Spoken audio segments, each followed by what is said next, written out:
So the symposium will be divided into two panels. Panel one will start right away with four presenters. Their presentations will deal exclusively with the work of Leila Al-Alami, Moroccan author living in the United States of America. Each presentation will be 18 minutes long. At the end of the presentation session, we'll give the floor to the audience to ask questions or comment on any issues relating to the presentation topics. We'll close the first panel at 12 p.m. and resume our program at 2 p.m. with the second panel. The second panel will be devoted, half of it, of course, it will be divided into two mini sessions. The first one will include two presentations, one by Dr. Mimoun Daoudi about the work of Najat al-Hashmi, and the other one with Zina Barbouch about the work of Anissa Bouziane. Both of them are Moroccan authors living in the United States. The second mini session will deal with the narratives, oral and written narratives by sub-Saharan migrants who live in the northeastern part of Morocco. So this is, of course, less formal writing. So thank you all for being here, and I hope you enjoy this event with us. The first speaker, I'm going to introduce the first speaker. Our first speaker is Dr. Abdullah Al-Bukri. His presentation is titled Unconsummated Belonging in Leila Al-Alami's The Other Americans and Conditional Citizens. Dr. Bukri, the floor is yours, and your time starts now.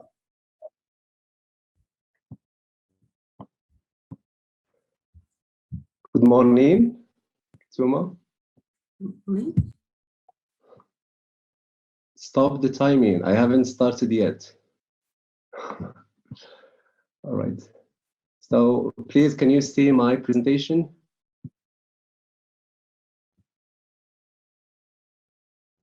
Yes, we can see it. Yes. Yes. All right. So please, the other okay. So good morning. Okay. Reminder: the other speakers and the audience, please mute your mic. Thank you very much. Okay, so please, Kultuma, okay, if my slides got frozen, just okay, tell me so that I can check again. I don't want to talk to myself. Okay. Can you hear me, Kultuma? I muted my mic. This is why I'm just nodding. Okay, so yes, I hear you very well. Your slide is on the all right. All right. So good morning, everybody. Pleased to take part in this symposium, and I warmly thank my colleague Kultum Gush for involving me in bringing this special event into existence. And through her, I thank the Haas Institute of Modern Language Research for providing us with significant guidelines and good remarks about our presentation. So when I learned about the topic of this symposium, I thought immediately about the Moroccan American author of many well-received novels in the US. And here I'm talking about Leila Al-Alami, whose work has mainly dealt with the issue of home and diaspora spaces. I have chosen to deal with Leila Al-Alami because I have read almost all her work and I have written many articles on her work. But I'm not going to repeat what I said in my articles. What I'm going to do here, I'm going to deal with her latest work, especially The Other Americans, which is a novel, and her only non-fiction work, which is Conditional Citizens. And I chose the title Unconsummated Belonging because I believe that in spite of all the proposed alternatives we find in the previous novels, in order to secure home in diaspora, it seems that the migrants for Leila Al-Alami are doomed to live in a state of statelessness and homelessness. And okay, this okay, especially with regard to the US, which is okay known for its racialized structure, which is calcified throughout history. So in this presentation, I'm going to talk about four main points. So for the theoretical background, I'm going to talk a little bit about home in diaspora Arab women writing.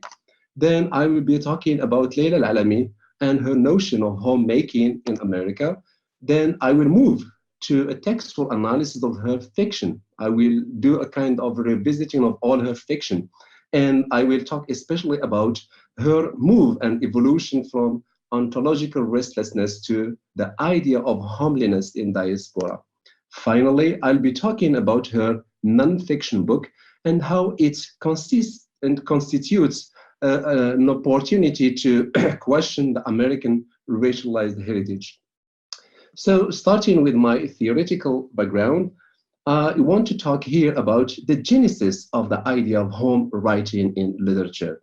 And here I will be talking or going back to the modern colonial view of home, which actually focused on the idea of wholeness. So as we know, the colonial period constitutes a chance for human contact. And it is this special historical phase which justify my tracing of the genesis of home writing. And when we do a kind of a survey of the notion of home in the colonialist novel or literature, we see that home is deeply embedded in the philosophy of modernism and its sanctification of reason and the Western self, which was established as the center of the universe. So in all the colonial texts, there is a kind of articulating loyalty to the homeland left behind, because it represents for them the source and the reference of homogeneity, racial unity, and purity. And this home was built on exclusivist tradition and the idea of wholeness. And other places, on the other hand, were condemned to sort of othering, the process of othering. So this kind of traditional way of writing home was inherited by the early independent movement, which indeed reversed this kind of wholeness and celebration of purity. And we know that most of the intellectual class during the independent movement, they got their education in the West in general. So they got influenced by modernism and its sanctification of centrism and wholeness. So their sense of home were geared toward a kind of fixity, and it's simply the place where their ancestors used to be. So roots and origins were the only determinant of home and identity, and nostalgia was the common trope in their writing. We can talk here about the negritude movement in Africa and how it celebrated the African purity. However, in the later age of migrations and the displacement of immigrants from former colonies, this period were marked by a kind of looking back at the past and origin. It was mainly shaped by the post theories, especially post-structuralism and postmodernism. And we know that, these theories were focusing on the questioning of unity, the questioning of the homogeneity that was brought by modernism. So a kind of a discourse of plurality and heterogeneity come to supersede the discourse of wholeness. And the term diaspora come to designate and apply to this group of immigrants who are engaged in this kind of perpetual kind of looking for home that is open, a home that is marked by double perspective, double consciousness. So we can mention here, for example, Rushdie, Naipaul, Debois, and other Black diasporic writers. So home for them was to be found on roots, and here I say roots with O-U, and not in specified geographical place. So this was supposed to resist the totalitarian and the closed way of thinking. So significantly in this literature, the search for home is doomed to a kind of endless processes. So the Western colonialist tradition of home writing was experienced differently by female writers. And we know that, colonialism constitutes an early stage for white women travelers to leave their domestic homes. And this kind of living or abandoning their domestic home was accompanied by a kind of questioning their gender status, and they come to acquire a kind of authoritative self and agency. So their physical deterritorialization help them to unsettle their containment in the fixed home and stable distribution of roles. And salient examples of this white female writer, we can talk about Virginia Woolf and her famous work, The Voyage Out. So in general, this post-colonial migration movement was also experienced by Arab women and other women from the previous colonies. And it was for them a chance to go abroad and question the meaning and the significance of domestic home. So it was an action that helped them to reassess their positionality and capacity in their homelands and to question the belief system of their patriarchal societies. So movement here served both the white female writers or travelers and also females from the previous colonies. So when they come to the West, they come to interrogate the spatial dimension of their previous home. So Sabra Samah, for example, in this example, she said that home as stable, impenetrable, protective, safe, coherent, whole doesn't exist. Home is always changing and unstable.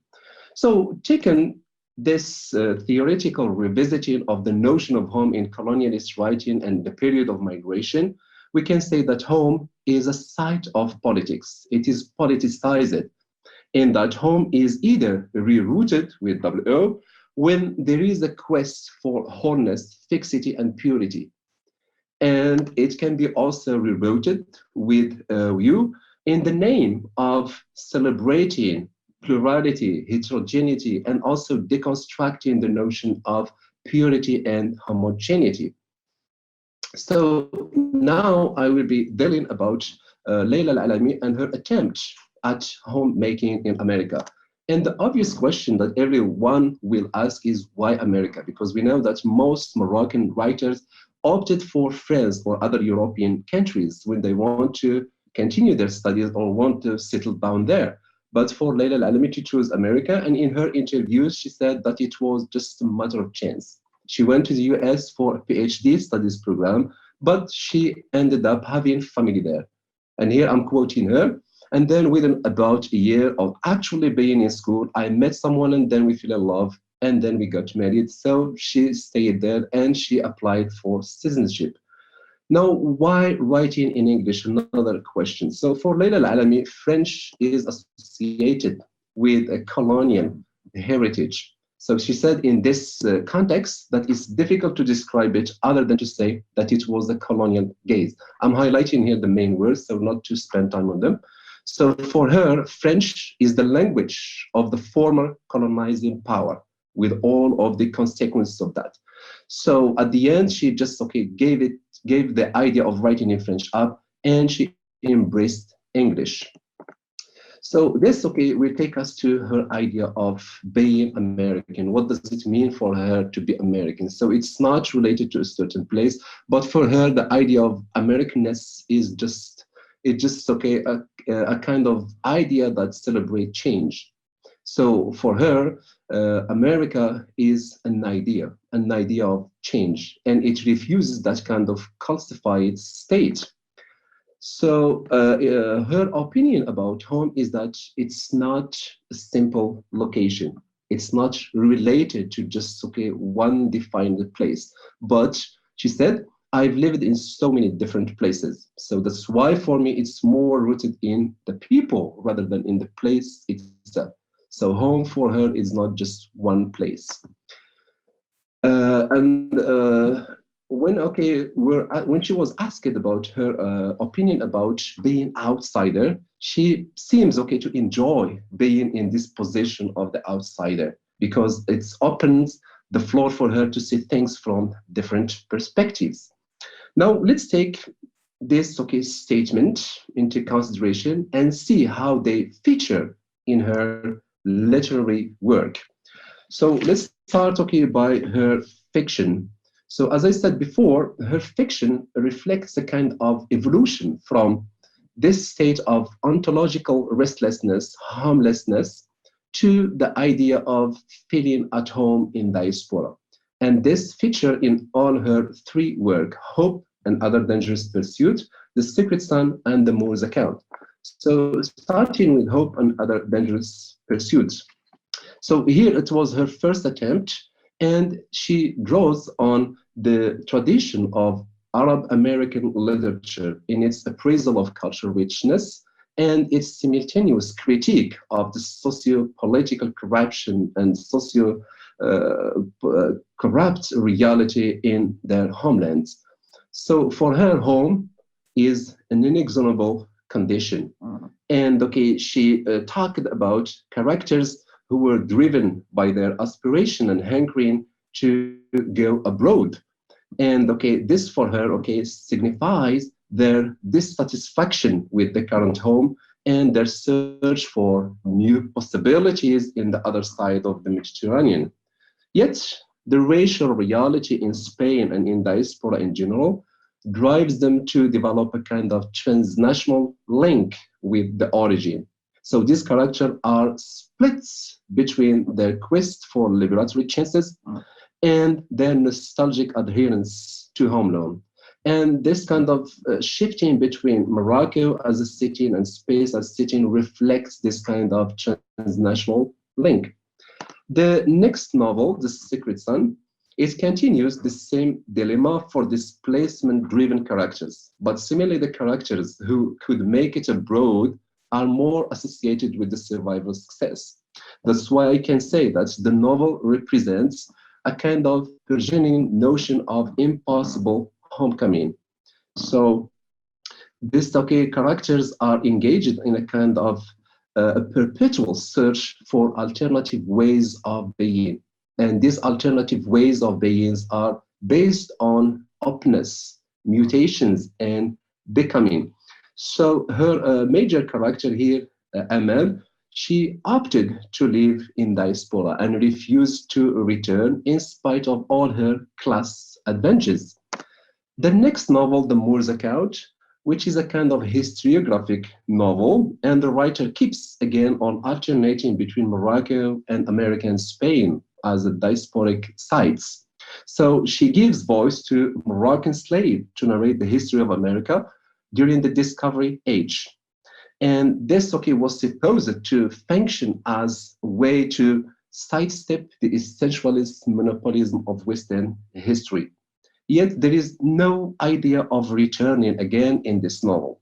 So instead, the whole work suggests the necessity of establishing a link between home and diaspora.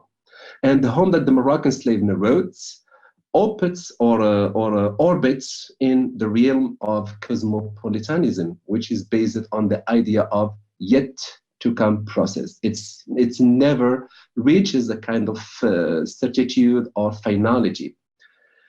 So in all this novel, as I said before, the writer reflects a kind of ontological, essentialist disorientation and restlessness, which is a major trope in the dominant trend of the literature of diaspora.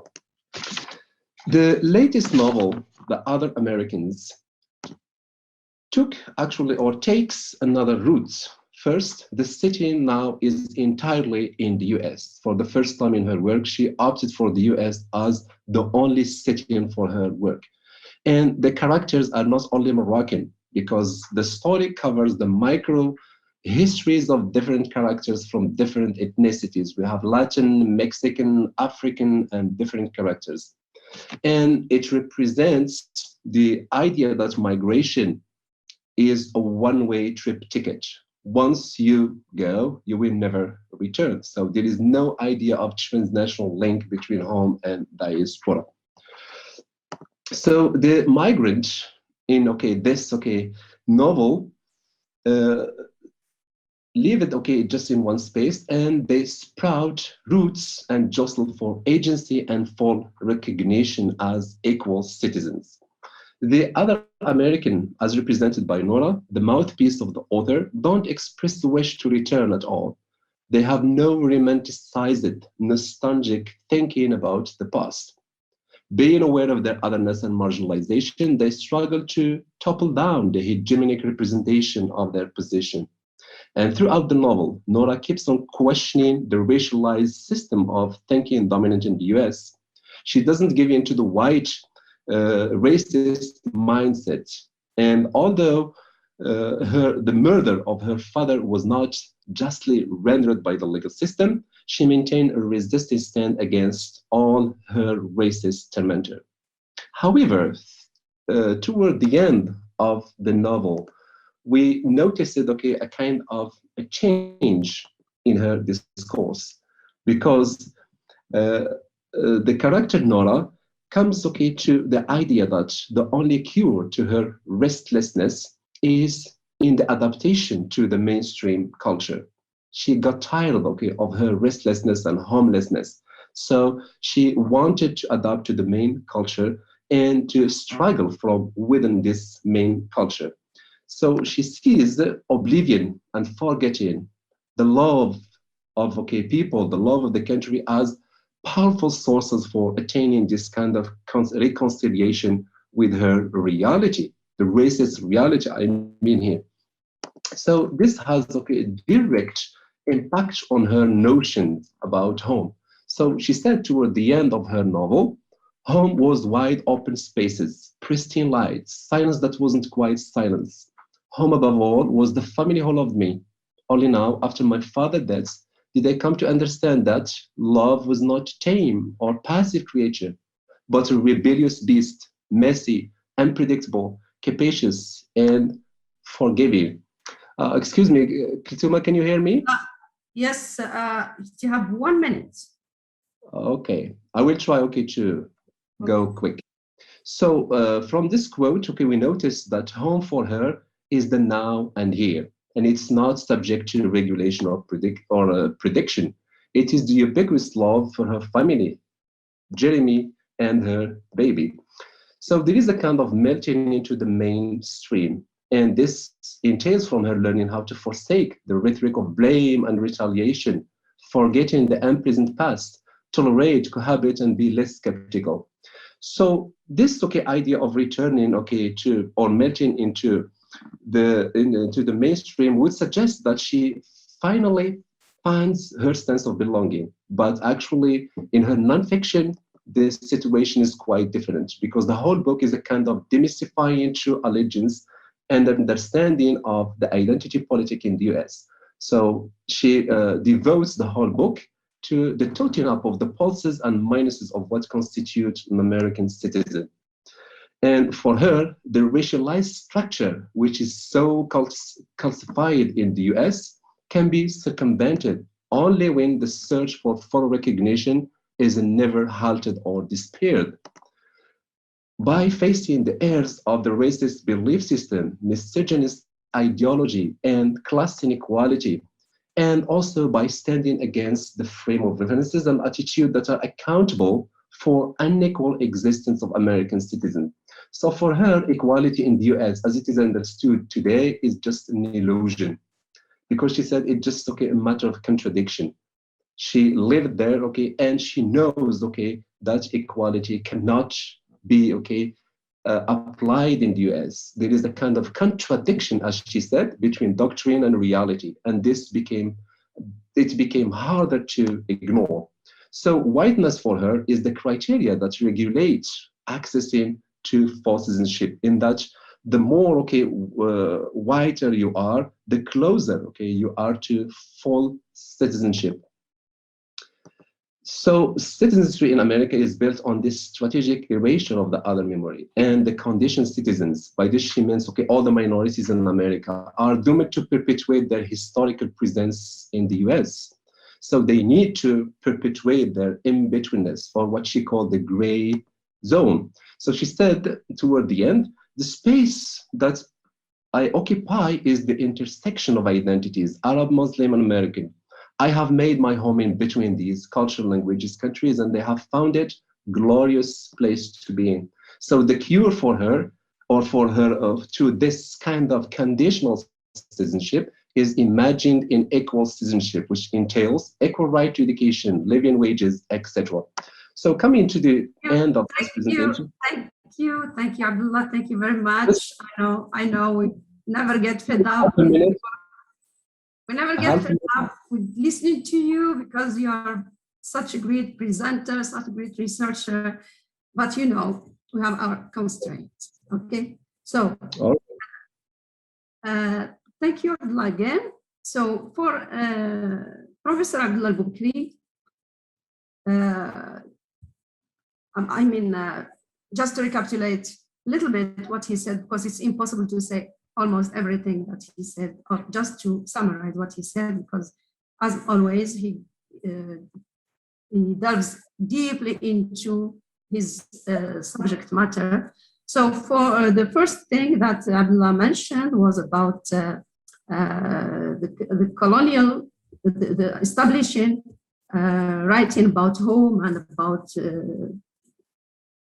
about home in the colonial era, and then as a reaction to the colonial presence, there were writers who reacted to colonial writings by writing their own narratives or their own homes, okay?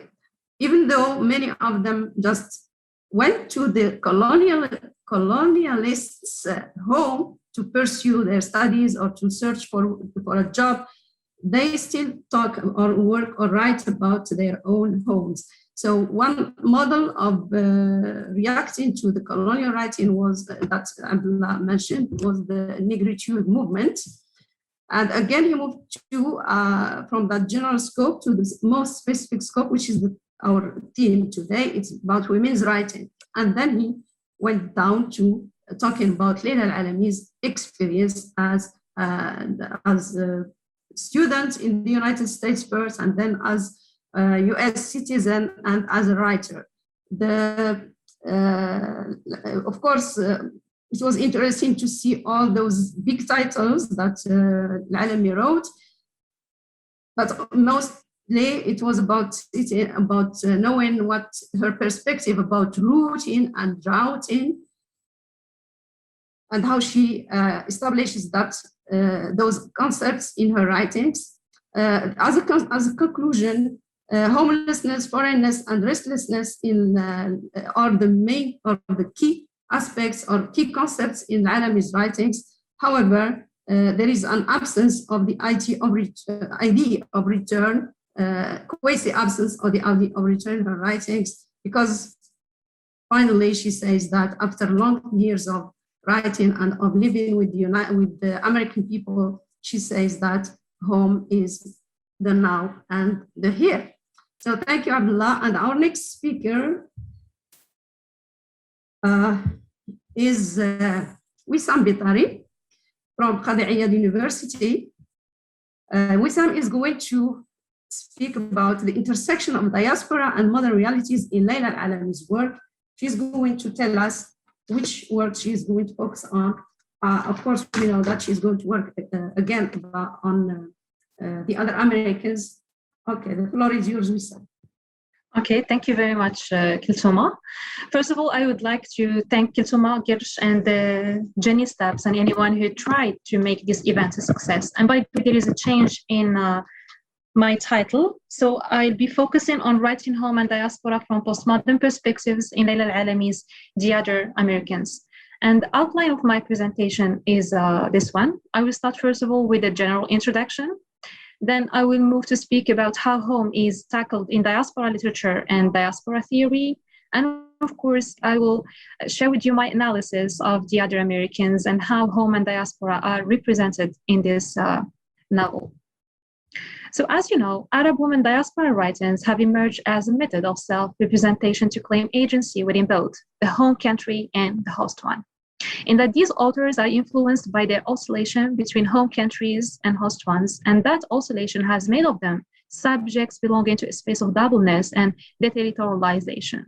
Saying so, their situation is entangled between the old home left behind and the novel chances of securing a new space in the host one. Put another way, their writings exhibit a sense of fluctuating between two worlds, and as such, they open the floor for re-questioning, redefining and at the same time subverting questions related to the spaces of home and diaspora. And Leila Al-Alami is not an exception, in that her oscillation between America and Morocco grants her a postmodern reality that is full of ambiguity, contradictions, and hybridity. Her exilic consciousness is very present in the other Americans, in that dividing her novel into different stories narrated by different narrators is one of the way of representing home and diaspora issues from an exilic vision. So how is home tackled in diaspora literature and basically in diaspora theory? In line with the postmodern theory, diaspora writers are interested in dismantling the notion of home by going beyond its geographical signification, in that the contemporary migrants' writings have also contributed to thematizing and deconstructing the traditional meaning of the private and the public, the near and the far, the past and the future.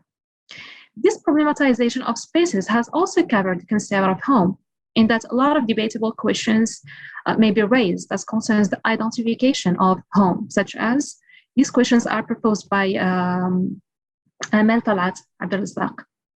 What makes a place home? Is it where your family is, where you have been brought up? Is home the place where you have been displaced, or is it where you are now? How does the movement back and forth between one's original home and adopted home shape or shift one's view of home? What we can deduce from such questions is that any attempt to come up with a fully fledged definition of home is a failure. And the reason is that what constitutes home for a writer is different from how another writer sees it. Clearly, home is approached differently by writers depending on the context they come from. For instance, within the frame of contemporary diasporas, the notion of home and when a location becomes home is therefore linked to the issue, which tend to be subjectively experienced depending upon different circumstances. In other words, the conception of home is closely related to the subjectivity of the person. Thus, the space and the subject are intersected in that being at home suggests that the subject and space leak into one another, inhabit each other. So this intersection of the subjects and home is what makes one's conception of home different from others. Hence, being hung between old home and unexplored destinations, between being settled and uprooted, the diasporic figure creates a new phase of living in the in-between. In relation to this, Agnew Vijay argues that the individual living in diaspora experience a dynamic tension every day between living here and remembering there, between memories of places of origins and entanglement with places of residence, and between the metaphorical and the physical home. That is to say, diaspora subject does not express his devotion to the home of origin as much as he or she does not feel any strong attachment to the current home in the diaspora. So the postmodern condition of multiplicity does not only affect one's identity, but it has also an impact on the construction and the perception of home. As mentioned earlier, home and subjectivity are intertwined. If identity is caught up in liminality, so the same applies to the home in that the diasporic subject is torn between home in her home country and home in a diaspora. So this in-between state with regards to home is the outcome of migration, as migrants have had to learn to live with compromises of being neither inside nor wholly outside both their home and host countries, and of living in one place while longing for another. So this unsettlement of belonging is what shatters the supposed fixity of identities, as the diasporic figure is caught up between his loyalty to his past self and the necessity to adapt to the new setting. So how is home and diaspora represented in Leila Al-Alami's The Other Americans? Leila Al-Alami's The Other Americans exhibit an exilic vision that deconstructs the space of home from being a mere space of origin, nostalgic return, and lived memories. Nostalgia and memory uses in this novel are claimed to be exposed to change. Instead of being simple tools in narration, these two methods play tacit control on the process of narration. That is to say, they coincide with the writer's aim of uncovering social, cultural, and temporal specificities of the space of home. They are not merely used to show the paranoia and instability of diasporic characters, but rather to produce double critique of both spaces of home and diaspora. The novel uses postmodern techniques, including fragmentation, multiplicity of stories, and shifting perspectives to represent spaces of home and diaspora. So for fragmentation, it characterizes not only the format of the novel that is divided into short stories narrated by different characters, but also the process of narration, which is most of the time interrupted by memories. Starting with the different stories that exist within the novel, there are basically 13 characters, where each character narrates a given story from his or her perspective. So the fact of resorting to this type of fragmentation represents that this novel is postmodernist, as it denies one monopolizing voice. And giving voices to all characters and granting them the position of main voices is one way of denying discourses of hierarchy and exclusiveness. So including all characters in the narration process and equipping them with the use of the first person singular grants the narrative a postmodern touch. On the other hand, fragmentations occur at the level of the narration process. There are many instances where the process of narration is interrupted by a given memory. For instance, in page 41, there is a chapter narrated by Idris, who is the man who got killed in America. This chapter is totally about narrating an event that happened in Morocco and basically in Casablanca. It is about the push factor that led Idris's family to migrate to America. So the fact of including one chapter narrated in Morocco in various chapters that spoke about migrant experience in America shows that the writer wants to give an image about how home is perceived by this family. In this chapter, Idris narrates the brutality of Moroccan cops during one of the revolutions that took place in Morocco and his decision to flee to start a new life in America. His description of the event shows that for his family, home is a space of violence and humiliation. He says, I'm quoting him, "This is it. I remember thinking, this is the end of the regime. How could it survive when it was killing its own children in broad daylight?" Along with these types of sayings that is repetitive in the other Americans, we are getting to know that moving from present conditions to past conditions is a form of fragmentation whose aim is to divulge the inconsistencies residing in the home country, which is no longer perceived as home. Leila Al-Alami problematizes the notion of home, which is used to be allocated principally to the home country. By using flashbacks to especially negative events that happened in the home country intensifies the broadness of the concept of home and dismantles it from being related to the home country.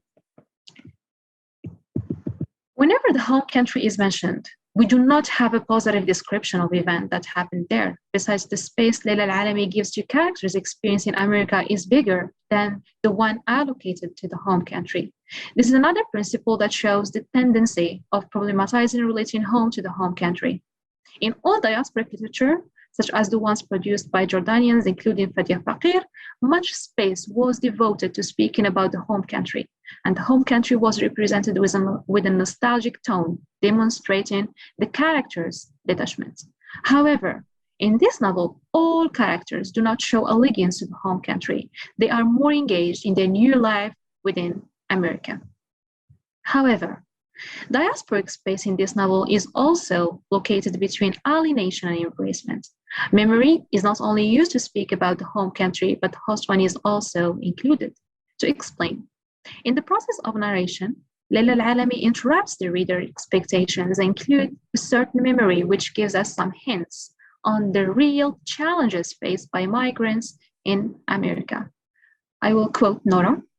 She says, "Yet, the sense of being different never completely went away. The fault lines usually appeared when I was asked what church I went to, or when my mother spoke to me in the school parking lot, or when history teacher asked a random question about the Middle East and all eyes turned to me for an answer."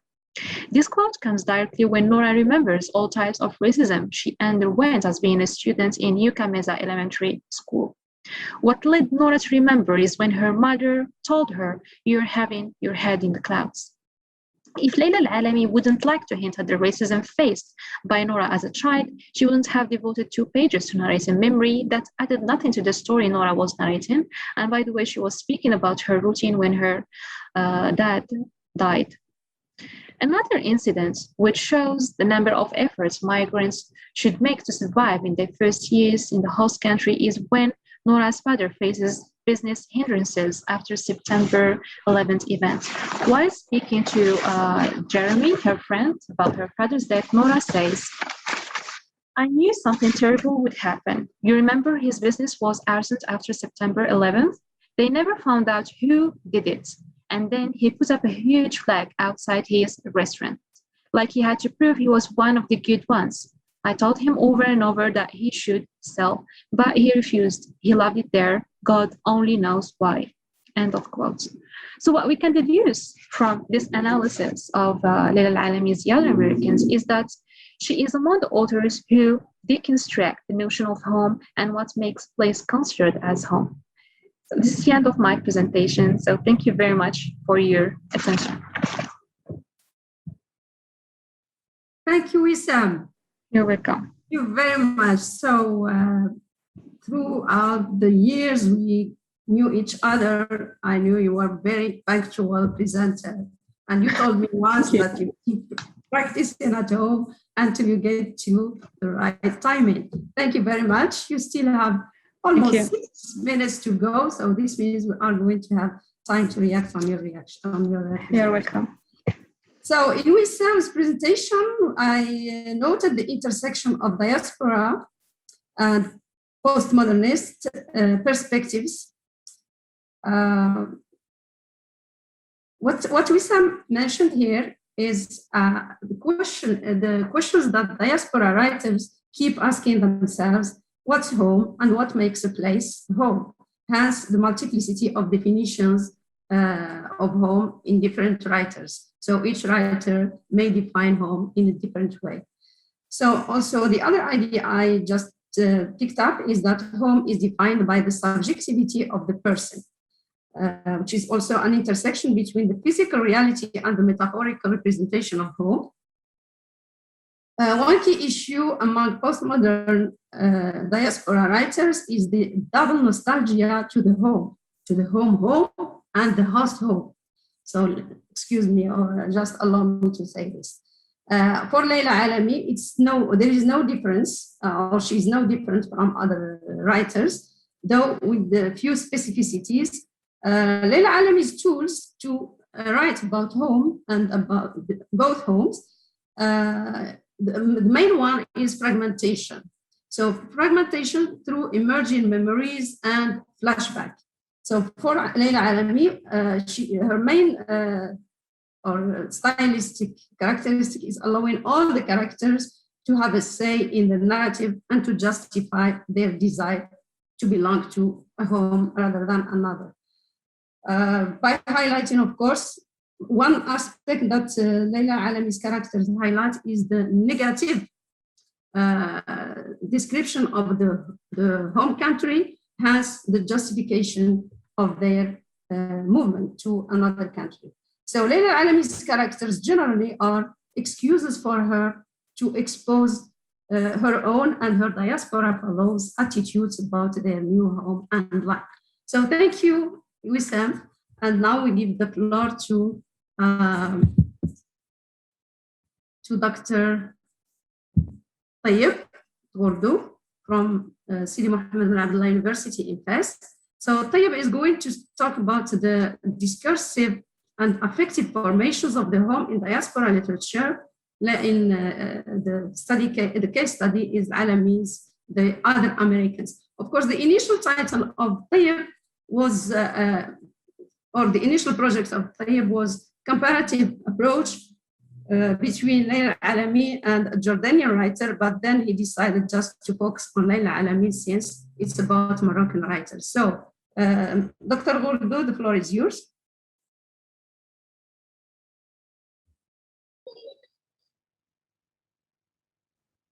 Thank you very much, Professor Kulthum Al-Gersh.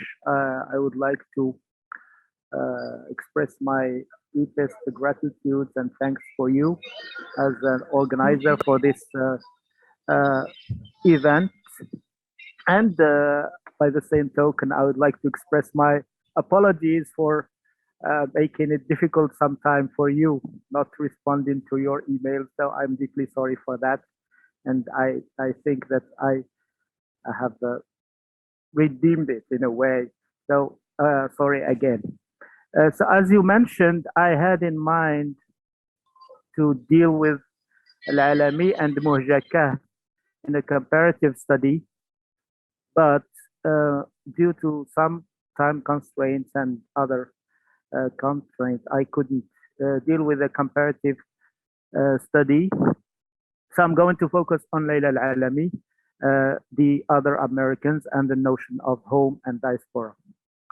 And the title, as you mentioned it. So as many people know, the other Americans is about the death of a Moroccan immigrant in a car accident. It is narrated from 9 different perspectives, points of view, narrative, or narrators. Therefore, it is about a family in grief, but it is also the beginning of a love story and a suspense novel, as the accident turns out to be something else with time, a murder case. Layla Al-Alami says about this novel that it is about immigration and growing away from your home country. She says it's a journey carrying risk and a sense of dislocation. She says that in the National Book Festival back in 2019. Now, the focal character of Nora, the focal character is Nora, a musician, composer, now a substitute teacher in a prep school in Oakland. She gets the news that her father is killed in a hit and run car accident. She is in the middle of a small party with her friend Margot. When she goes home, she asks about her father's death circumstances and recollects some memories of her early childhood when her father saved her from drowning. She loves her father very much, but her relationship with her mother and sister is not that good. She starts a love affair with an old schoolmate, Jeremy, and indirectly insists that the accident investigation should take its due course. By doing so, the hit and run accident gradually turns out into murder. Now, throughout the novel, we get to be introduced to other characters and narrators at the same time, like Jeremy, Nora's new boyfriend, who is also a detective, Dries, her father and restaurant owner, Mariam, the mother, Selma, the sister, Coleman, the detective in charge of the accident case, Anderson Baker, a racist neighbor who owns a bowling place and has parking problems with Dries, and his son, A.G. Now, my first title is Morocco and Home in the novel. Although Morocco as a home is not mentioned very much in the novel of Layla Al-Alami, the other Americans, it lingers around in nearly every part of the novel through some cultural and religious allusions. For example, we see the word zalouk, which is a famous dish in Morocco. This does not exist anywhere else in the world, as I can say. And of course, there are things that keep reminding us, other things that keep reminding us of the homeland, like the rolled up prayer mat, the Zarbiyya diyal Salah, which lays in nearly every Moroccan living room. It's there in the home of Nora's home. We also get to know that choosing the United States as a desirable place for immigration does not necessarily imply rejection of the homeland, because of some economic or political misfortunes. On the contrary, in the case of Dries, it is a necessity because he is afraid he would be arrested, although he wants to go back to Morocco for a short visit. Nora says in page 71, we couldn't go to Morocco when I was little because my dad was afraid he'd get arrested. We would certainly agree here with James Clifford that although the processes of forgetfulness, assimilation, and detachment certainly act upon the diasporic subject, the strong bonds endure. However, we don't get the impression that there is, in this diasporic immigration process, an embrace of the return ideology, except in the case of Mariam, the mother, in Layla Alami's The Other American. The novelist explores here the connection between writing and the diasporic process that migration creates, and the desire for home and homeland, which in turn stimulates the rewriting of the home. She destabilizes the narratives of the nation and the home. From this perspective, the acceptance by a chosen country is never put into question, although we find racist statements here and there. Immigration remains a personal choice linked to political factors that permeate issues of gender, race, and ethnicity. Now, Tony Bennett and others dedicate about 2 pages to the entry home. They state that the scope and ambivalence of the term are already present in the initial definition through the nouns rest, establishment, and movement. They continue in the explanation that it is a place of origin as well as return, real or imagined. And they persist in the conclusion that in contemporary times, the term covers more broadly and fluidly the tensions between traveling and living, transiting, and settling. Both the entry and the critical theoretical studies of contemporary diasporas highlight this special, complex, and visceral meaning of the term home, homeland, for migrants and their descendants.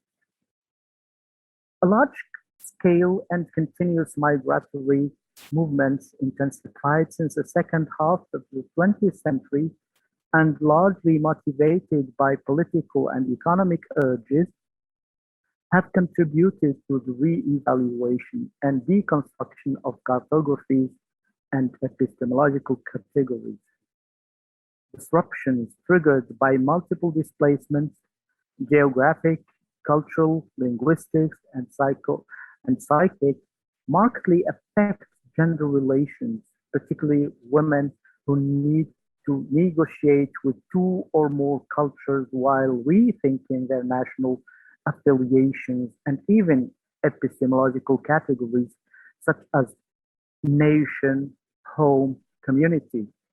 Considering that the distinction between public and private space is firmly rooted in the imaginary of patriarchal society, the crucial locus for such negotiations is the home, the feminine space par excellence.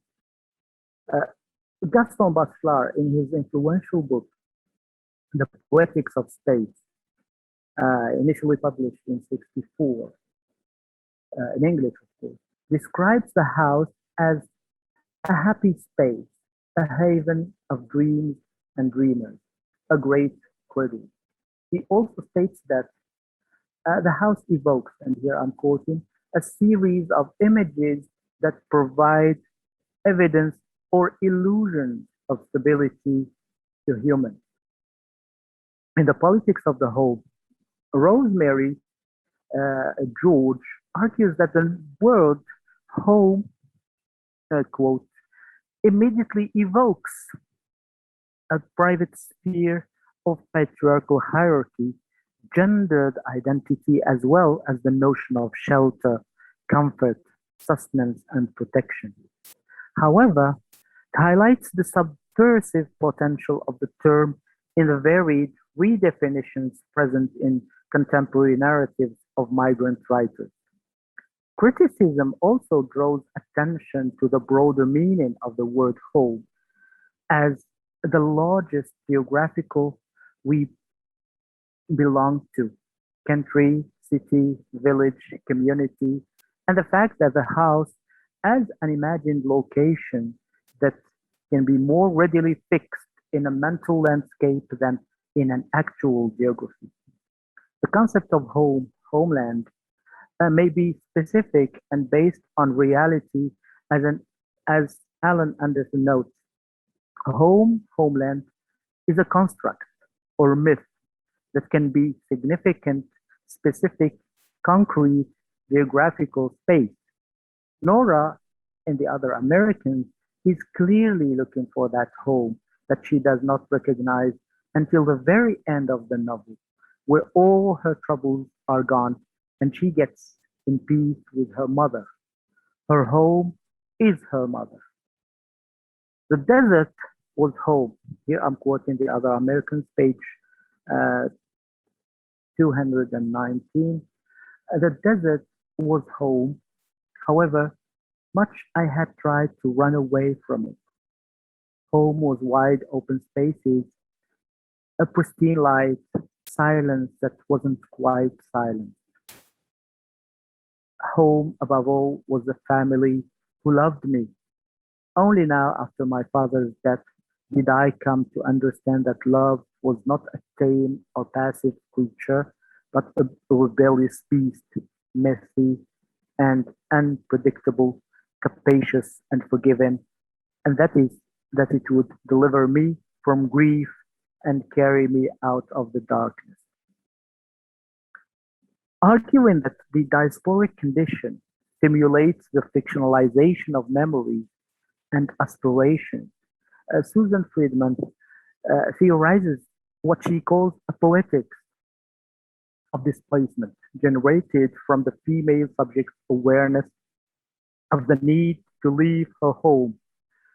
She explains the recognition that home can be a place of affection that not only needs to be desired or desirable, but also to be abandoned.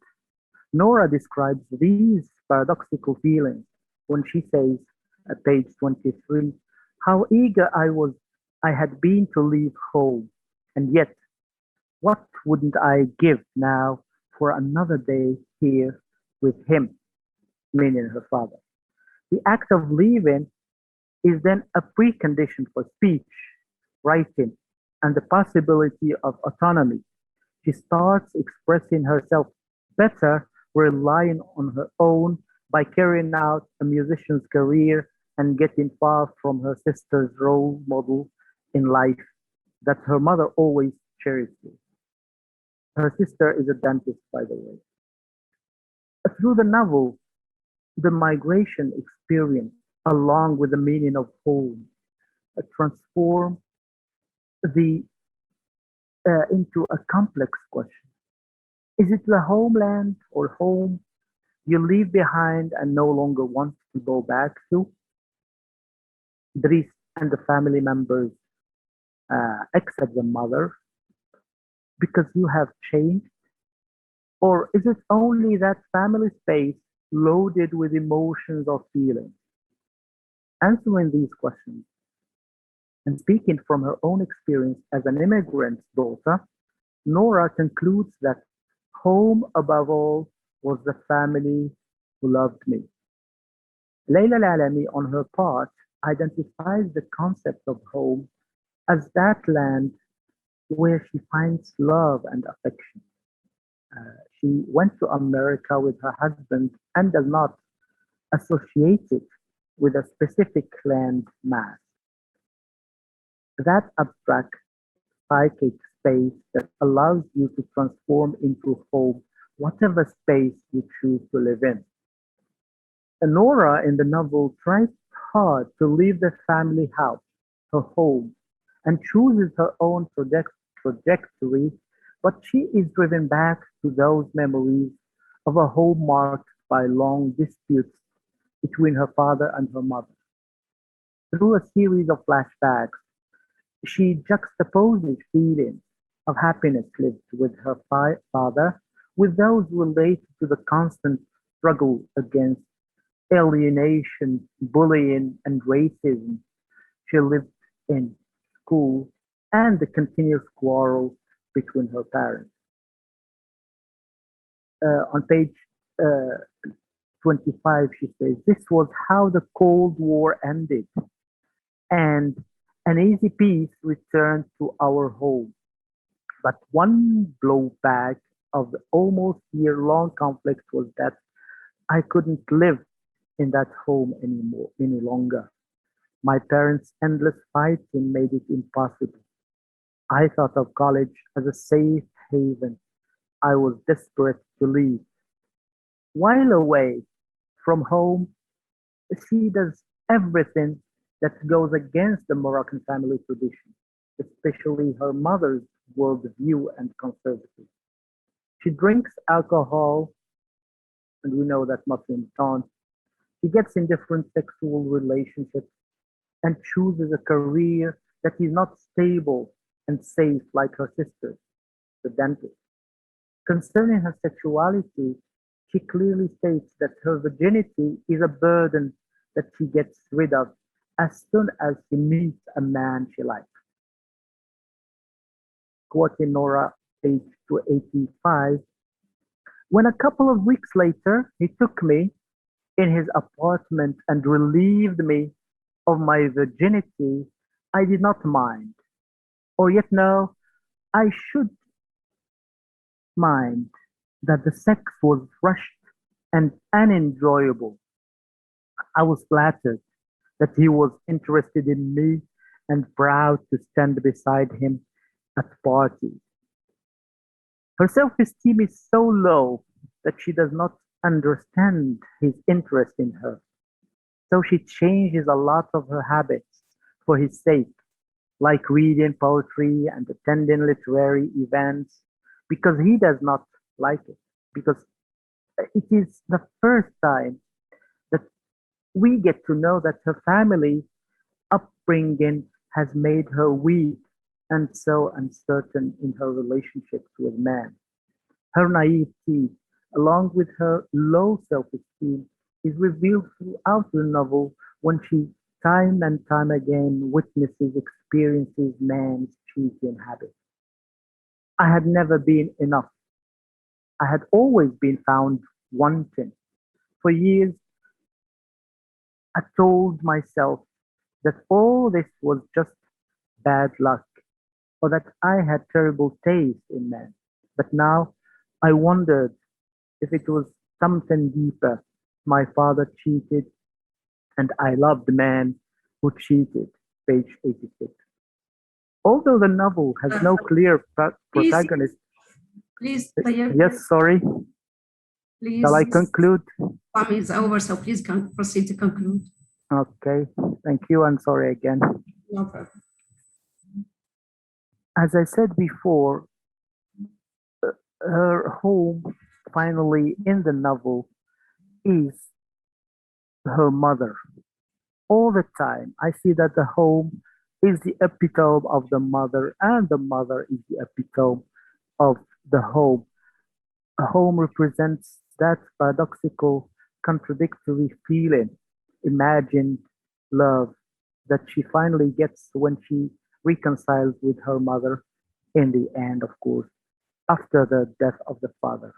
We could explain this also by saying that her love for her mother and her return home has a cost, and this is what is called the patricide cost, killing the father in order to get the love of the mother.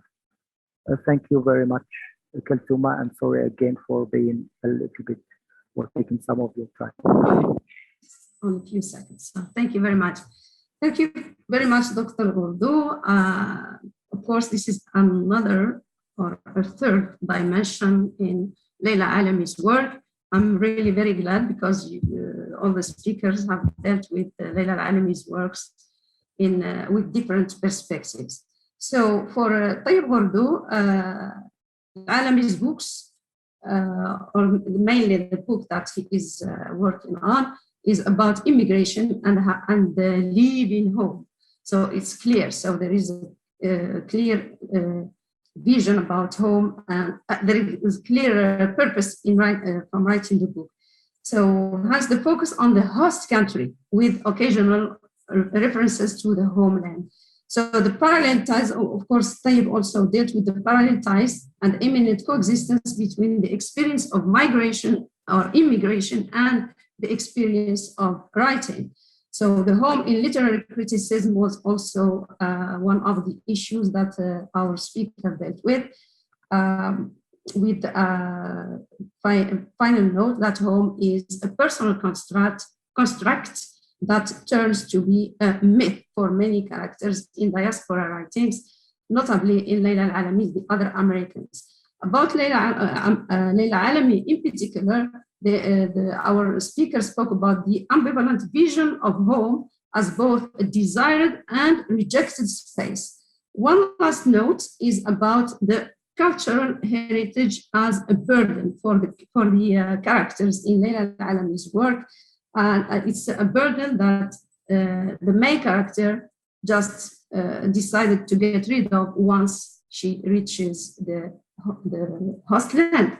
Thank you very much, Dr. Urdu. And now our last speaker in this first panel is Mr.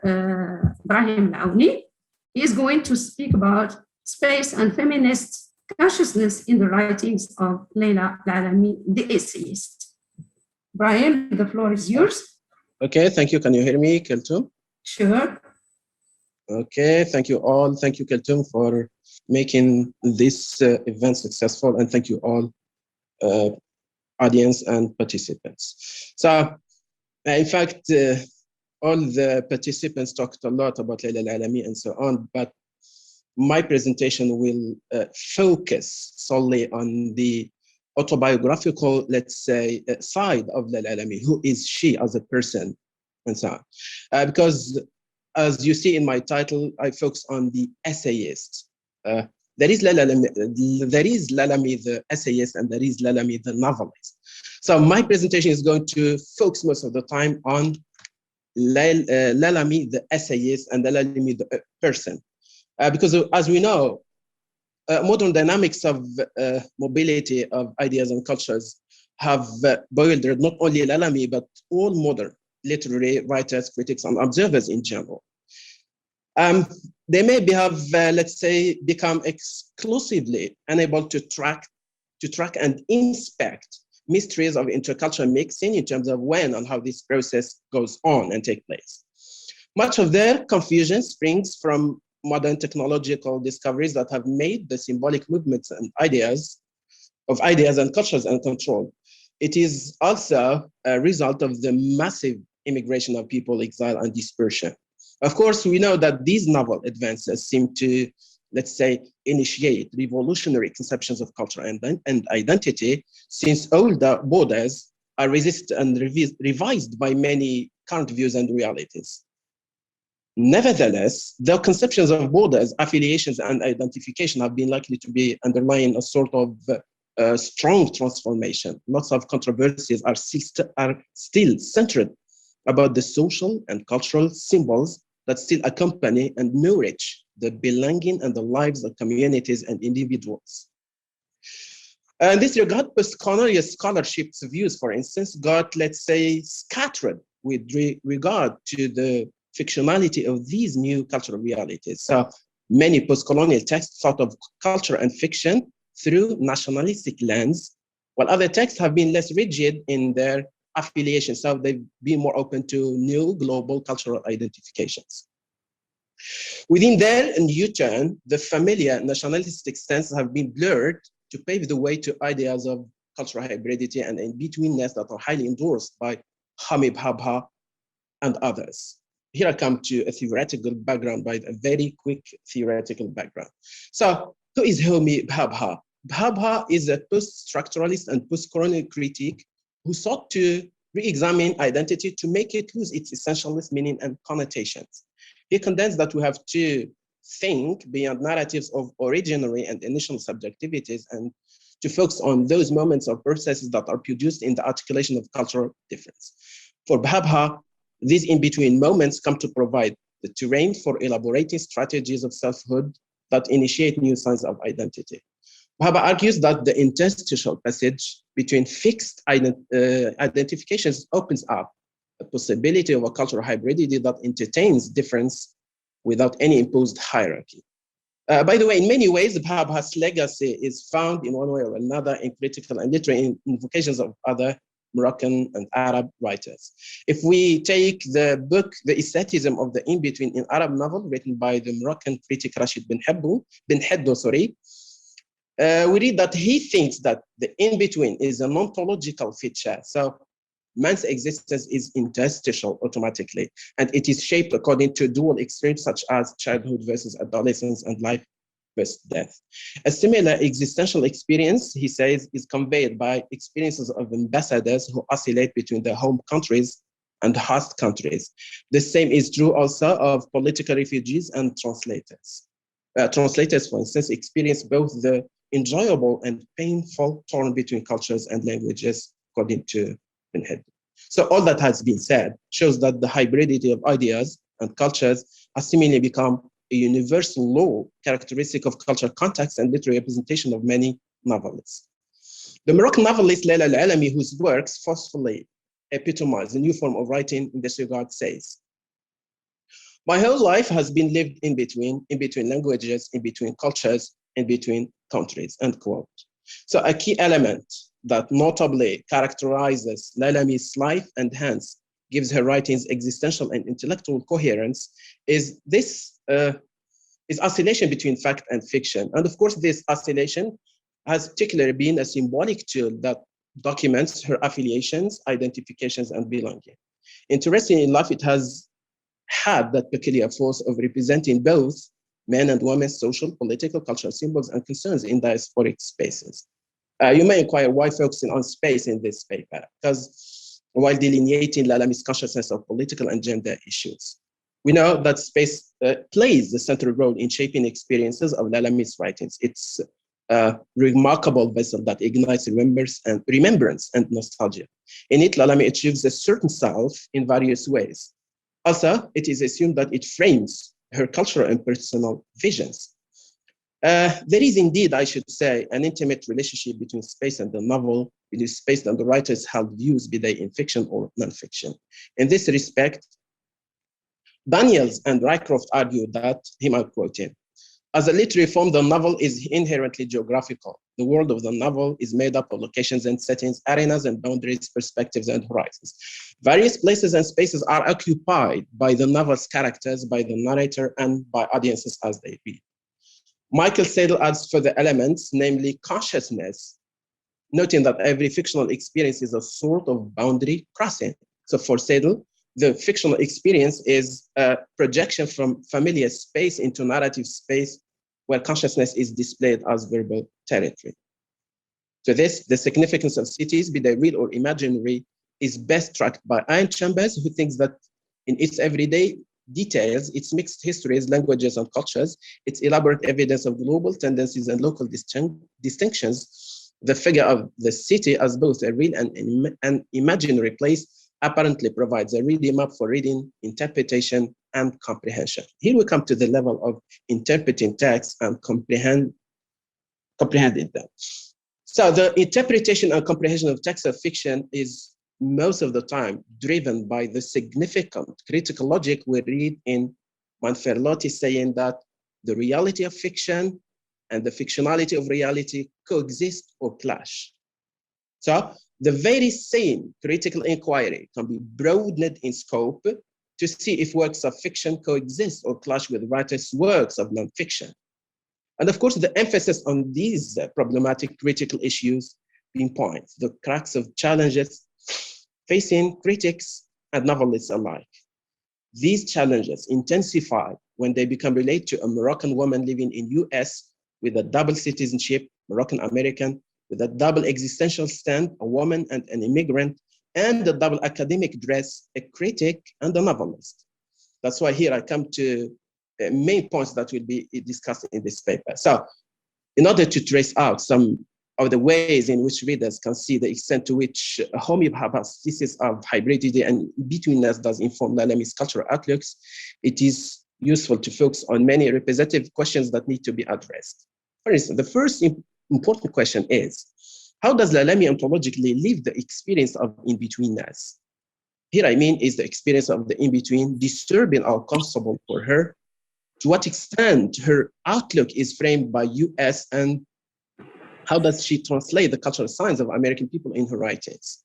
What are the vibrations that her life in US has created in her psyche and vision of intercultural relations? Does Lalami link up with this new location, new people, and some of their qualities? Does she abandon, for instance, altogether all connections for new ones?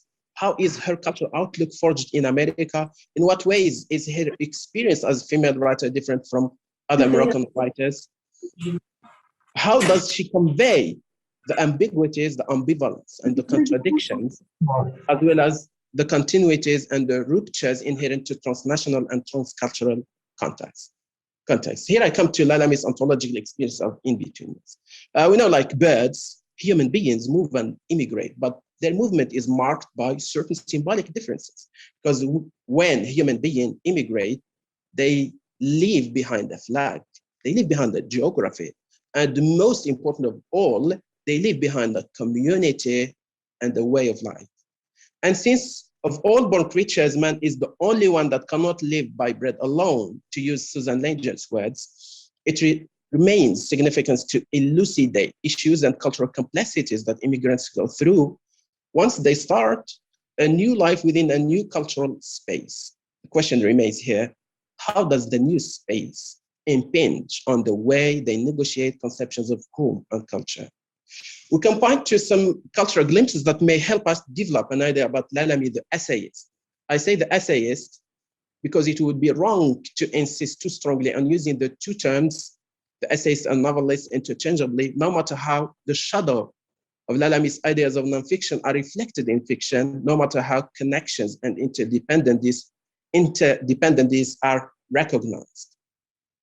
So in Lalami's case, we read that when she immigrated to US, her motive was to broaden the scope of learning and has become a college professor when coming back, as many students dream. In this way, being plunged into cultural and political realities of US, Lalami's commitments and allegiance regarding home slightly changed till she states, "I made a commitment to my husband and another to his homeland," unquote. Accordingly, her hybrid cultural experience seems to offer a new cultural stand and a new substance for literary and critical reflection. Lalami pays particular attention to her hybridized cultural engagements, which culminate finally in identification with US. The latter significantly says, "I'm still here. When I arrived in the US as a foreign student, I had no idea that someday it would become my home. I fell in love with America at the same time as I fell in love with an American." So though the quote speaks for itself, the expression "my home" is more revealing since it documents a strong cultural choice. The cultural load of the expression offers a mirror that constructs an imaginary picture about Lalami's identification that is all the time under negotiation and subject to constant revision, as the next few lines will show. So within a life experience of some 2 decades, Lalami's feelings of love of the partner and the new home become disturbed, as it were, by some aspects of American life. Because being a citizen of the US, Lalami had thought that this meant being equal within what she calls the American family. However, as time went by, Lalami realized that, as Dr. Boubakri has already mentioned before, she realized that contradictions between doctrine and reality became harder to ignore, since her relation to the state is affected by being an immigrant. She says this, being an immigrant, a woman, an Arab, and a Muslim.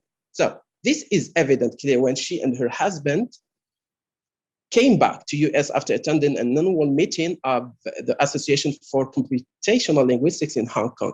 Lalami and her husband walked up to the border agent to examine their passports. The latter mockingly turns to Alex and says, "How many camels did you have to trade in for her?" 10 years later, the same experience happened again at John Kennedy Airport. So her husband was asked whether he'd had to trade some cows for her. By the way, Lalami does not stop at that superficial social level that focuses on the events only. Rather, she tries to go deeper to discover the underlying motives and causes.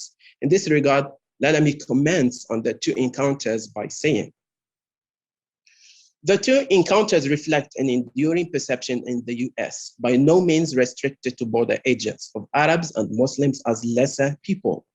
The religions, languages, cultures, customs, and modes of dress are marked not only as different, but also inferior," end quote. It is significant here to argue that Lalami's above words digs into serious issues that characterize the cultural context of US. So by means of nonfiction, Lalami sheds light on the hidden factors that give birth to stereotypic perceptions of immigrants, arguing that negative representation of immigrants necessarily flows from representations in popular media. Her contention is backed up by the study of the critic Jack Shaheen, who found that more than 90% of movies that featured Arab Muslim characters portrayed them negatively. This fact is concretely realized when she was supposed to give a reading from her novel, third novel, The Moose Account, to a literary organization in Arizona. It is in this context, by the way, that we as readers need to seriously insist on examining the extent Lalami's fiction intersects with her nonfiction. There is no answer, by the way, but a part of the answer might be seen in the following quote in which she says, "The Moose account is based on the true story of an enslaved man who was one of the first outsiders to travel across America in the early 16th century. This man, called Estebanico by Spanish conquistadors and Mustafa in my novel, was from the village of Azamur on the Atlantic coast, about 100 miles from where I was born nearly 500 years later," unquote. So as you see, the quote shows that both fiction and nonfiction are sort of, as Lalami herself says, opportunities that she resorts to in order to voice out historic concerns in US. This may be evident clear when she criticizes American politics of what she considers to be erasing other identities and other histories. Lalami clearly says, "Since the history of Muslims in this country is characterized by erasure, fiction often presents one of the few opportunities to learn about them or their faith," end quote. So Lalami says this because from the moment she moved to US, she was all the time asked about where she was from. And once realized that she is a Muslim, as she says, the question would come pouring forth, question about the bail, about the fatwa, or even ISIS. So the questions usually, she says, drifted from Morocco to Islam and then to ISIS, even in a literary event that was about historical fiction, about the Moose account. So Lalami, by the way, finds herself massively engaged in defending the whole nation and attempting to correct misconceptions of citizens of another civilization, where she is leading a new life that is connected to historical and cultural roots of the country where she had been born before. Once the collective concern consumes her personal life, Lalami states, "The wide abyss between the imagined me and the real me had the paradoxical effect of making my life narrower, because if I spent my time correcting misconceptions about the Muslim community, then I was left with little opportunity to engage with issues that matter to me within that community. And of course, such a little opportunity has not prevented Lalami from being engaged, especially in gender issues that color the life of her community. As we've seen with Dr. al-Bubakiri, the content of her novel seems to be caught up within a scope that narrates not only the shift-to-shrine cultural realities, but gender issues that have not been fictionalized before. Al-Bubakiri has already talked a lot about Sacred Sand, for instance, how it does bring into sharp focus the issue of single mothers in Morocco, and also hope and other dangerous pursuits, which depicts the path of Moroccan immigrants fed up with Morocco's push factors. They cross the Straits of Gibraltar on a fishing boat, and the hope is dangerously sought, so the boat becomes overloaded and finally sinks before reaching the coast. Now, as a conclusion, Lalame's text of fiction, as we, according to my analysis, construct different understanding of culture as a key post-colonial issue. But her ontological experience, as reflected in her nonfiction, shows her leading a hybrid cultural experience from her original homeland, Morocco. So her life in the US evokes, let's say, oscillation between two cultures, which culminate finally in being engaged in cultural commitments that in the end get closer to identification with US as a new home. Readers can clearly see that cultural process that Lalame undergoes are not highly informed by Bhabha's critical and cultural insights that describe dynamics of shrunken and mobile cultural engagements of immigrants and refugees, especially those related to cultural discontinuity and so on. So the force of Bhabha's theory is challenging. In Lalame's text of fiction, mainly the Moose account, whose fictional tendencies seem to emphasize historic and cultural continuity rather than discontinuity. There is arguably a refashioned hybridity which is informed by Moroccan cultural and religious frames. This implies that Lalame's representations of hybridity are fused with specificities and particularities that are expressed in a complex manner. Given this, a new conception of hybridity is evoked, and the way all her texts set plots of cultural hybridity shows that different impulses now reach them. This is all I can do. Thank you very much, Ibrahim. Thank you also for dealing with Lalame's work from this non-fictional perspective. So Ibrahim Al-Aouni's presentation was based mainly on Homi Bhabha's work, as a theoretical background for this paper.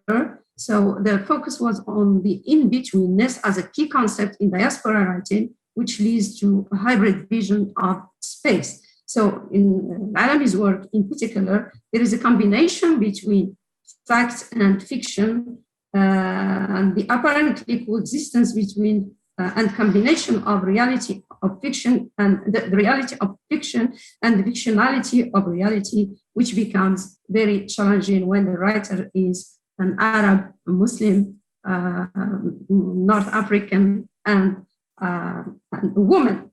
So living and writing about such a broad and multicultural space called the United States or America, it becomes thus very challenging. So as a closing notes, Ibrahim says that Al-Alami dwells on specific details about her various encounters with the host people and their culture and expectations, which makes the core of her writings, both, of course, fictional and in her essays and non-fiction.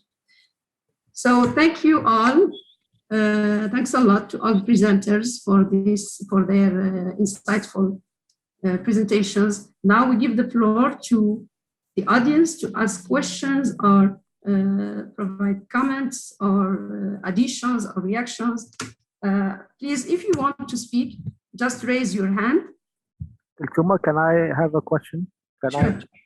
Okay. I was going to ask questions. Yes. If there is anyone else, of course, I would give the floor to anyone else who wants to have the question. Okay. Go ahead, please. You go first. All right. So I have a question to Professor Bitari. Okay. Concerning the postmodern aspects of the novel, The Other Americans. I would really like her to elaborate on these postmodern characteristics in Layla Al-Alami's novel, if she, of course, has worked on that. Thank you very much. Okay, thank you very much, Professor Tayyib.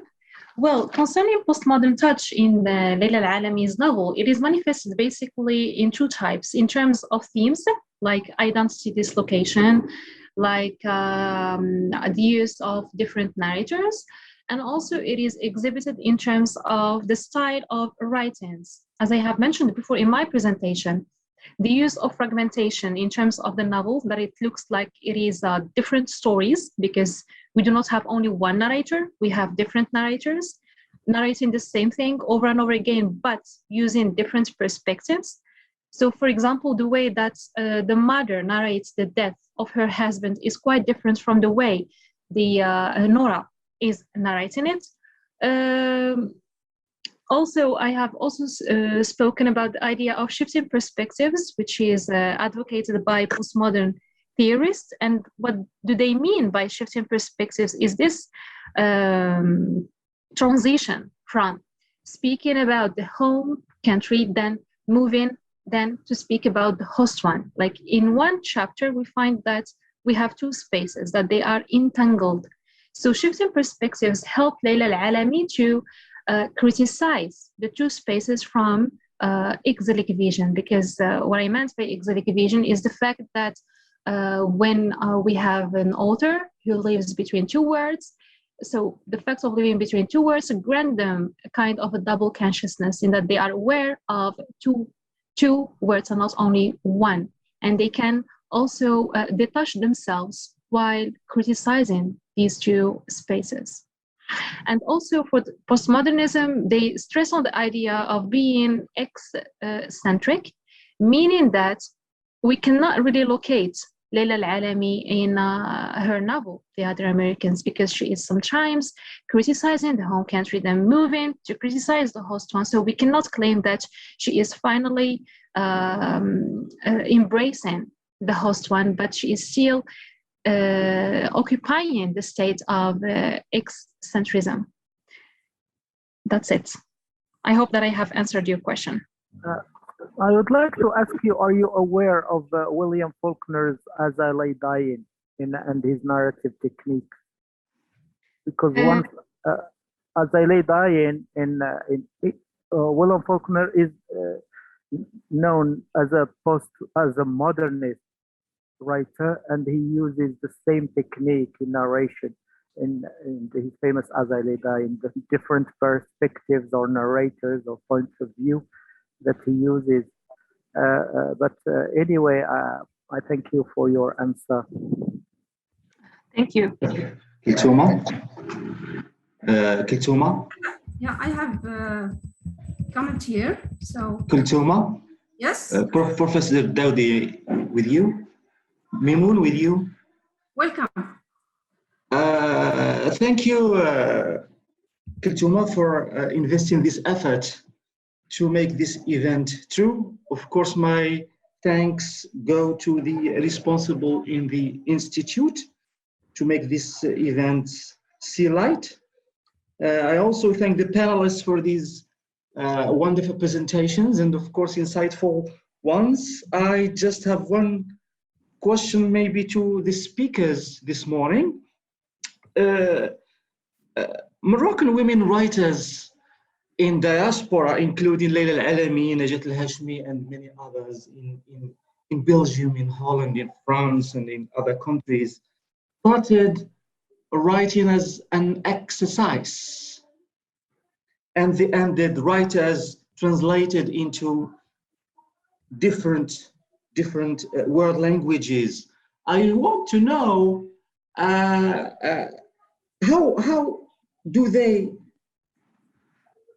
go through these let's say maturity in writing. Al-Alami in her debut, Hope and Other Dangerous Pursuit, the book was faced with critiques from different people, remarking that she was not a mature writer. The same thing for Al-Alami, the same thing for other writers. Like Al-Hashmi, I'm going to talk about in this afternoon. So they started as an exercise. So the experience of writing was faced or was met by chance, and did not enter the project of writing in the beginning. So I want the speakers to elaborate on this idea of entering the realm of writing by chance. And thank you. Yeah, I think I'm going to answer that.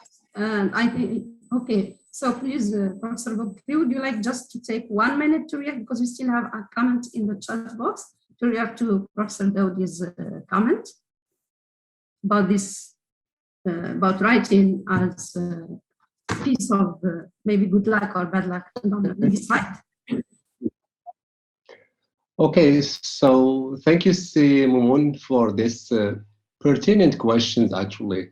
And okay, we know, okay, that Layla Al-Alami, when she went to the US to pursue her doctoral studies, she didn't have in mind the idea of writing as a career. And she said that, okay, openly in many, okay, interviews. So it was just a matter of chance. And I think that it's the situation in which she found herself in obliged her, okay, to write, to give voice, okay, to her positionality.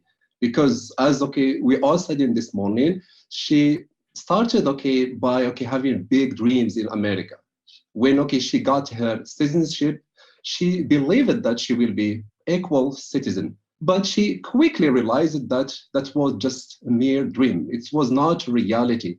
So she, okay, thinks that it's okay, like an obligation to write in order, okay, to be heard. Otherwise, okay, she would be doomed to mutation and she would not, okay, be heard. So it's all just like a matter of need. So it was an urgent need for this intellectual class to reflect on their positionality and also on the positionality of all the immigrants in diaspora, because the dream of, okay, having this equal status with, okay, I mean, the native people, it was just, okay, illusion. And she said that, okay, in her writing, it was just a matter of illusion. It was not a reality. So the only, okay, escape for her was in writing. And I stated why she chose English rather than French as her fellow writers, okay, in the Francophonic culture.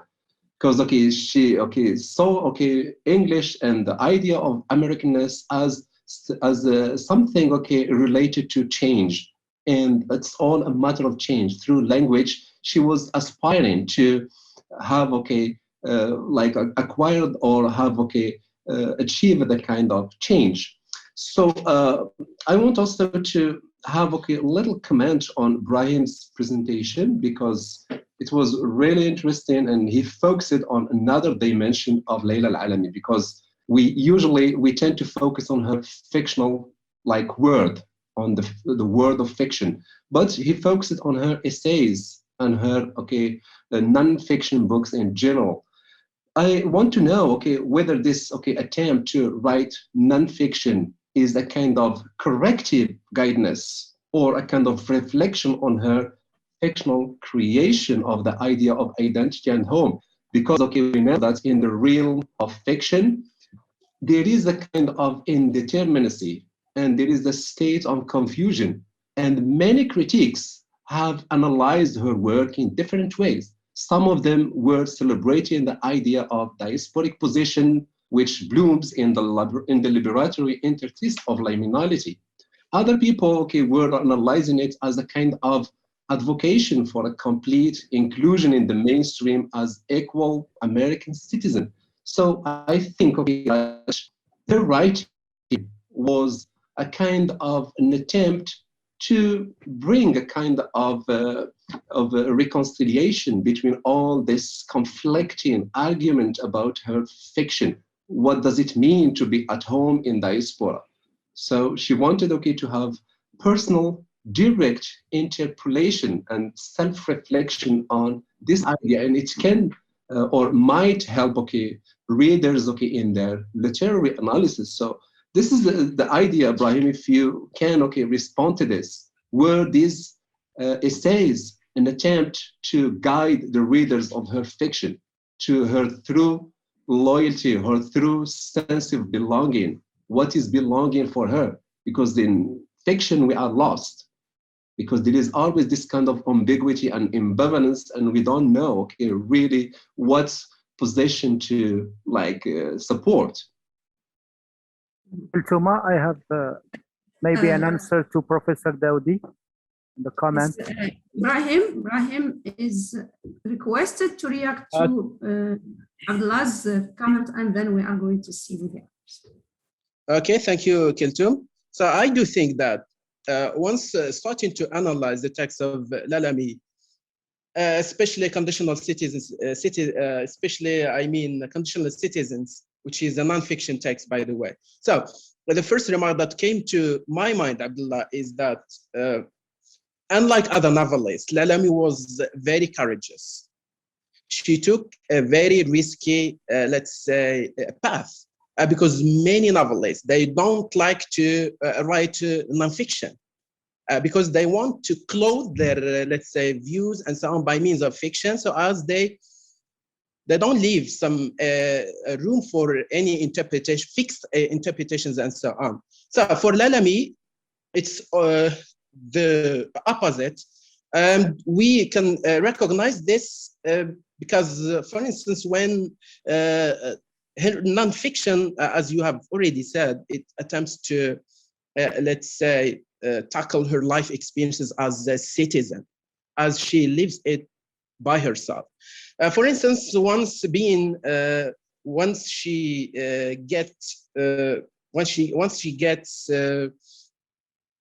talks about the two encounters that she came through, for instance, with the border agent and so on, of course, one of her colleagues told her that don't read too much into it. And she said, but I am a writer.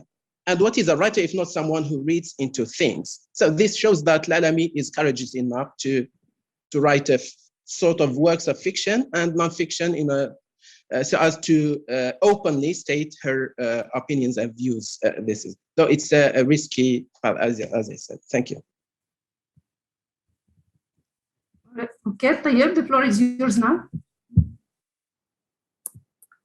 It's what interests me in everything everything that was said is that there is always a kind of confusion, and here is kind of an answer or response in a way to Professor Dawdi's comment. We tend to confuse writers and characters and narrators in the novels, and here I would like to adopt, if you like, a purely structuralist, mainly Roland Barthes' idea of death of the author. I think that we should not amalgamate the author, Layla Al-Alami, as a person, and Professor Abu Bakri has mentioned that, and Professor Al-Aouni has mentioned the essayist. So the essay and the novelist are, in my point of view, are two different people, the essayist and the novelist. So I think that we should deal with novels in a different way, or fiction in a different way, than dealing with an essay, for example. So we always, as readership, and here is the answer for Professor Dawdi, the maturity is on both sides, writers and readers. We always try to find Layla Al-Alami in one of her characters or narrators. In, for example, the other Americans.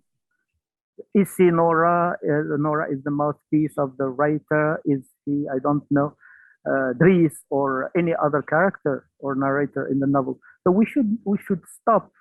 For me, we should stop looking for the author inside the novel because the author is dead, and deal with the author as a mature entity, separate or completely separate from that of the narrator inside any text, whether it be, I don't know, the Moore's account or any other novels written by Layla Al-Alami. Of course, this is my response to Professor Dawdi's Thank you very much. comment. Thank you very much. Thank you, Professor Awad, very much. So I have here two comments, one from Ahlam Naqasi. After thanking, of course, the presenters, she says that she, as a young adult who was born in Morocco, but lives in Spain, she says, I feel very represented with Layla Alami's experience. Also, the fact that I can find people who experimented the same thing that I experienced, which means experienced the same things that I experienced in some type of way. So because it makes me feel less lonely, she means less alone. she said less alone, maybe less lonely. So maybe she means that she identifies with the characters of Layla Al-Alami and with Layla Al-Alami as a writer altogether. So I have another comment here. So it's most probably from a student. It's Walid Al-Amgous. I'm reading what he wrote. Remark for all presenters. You spoke about Moroccan women writers in diaspora. I hope their books are taught in your undergraduate or postgraduate studies, for we do not want these texts to be frozen in archival as archival material. Well, I think you got the point.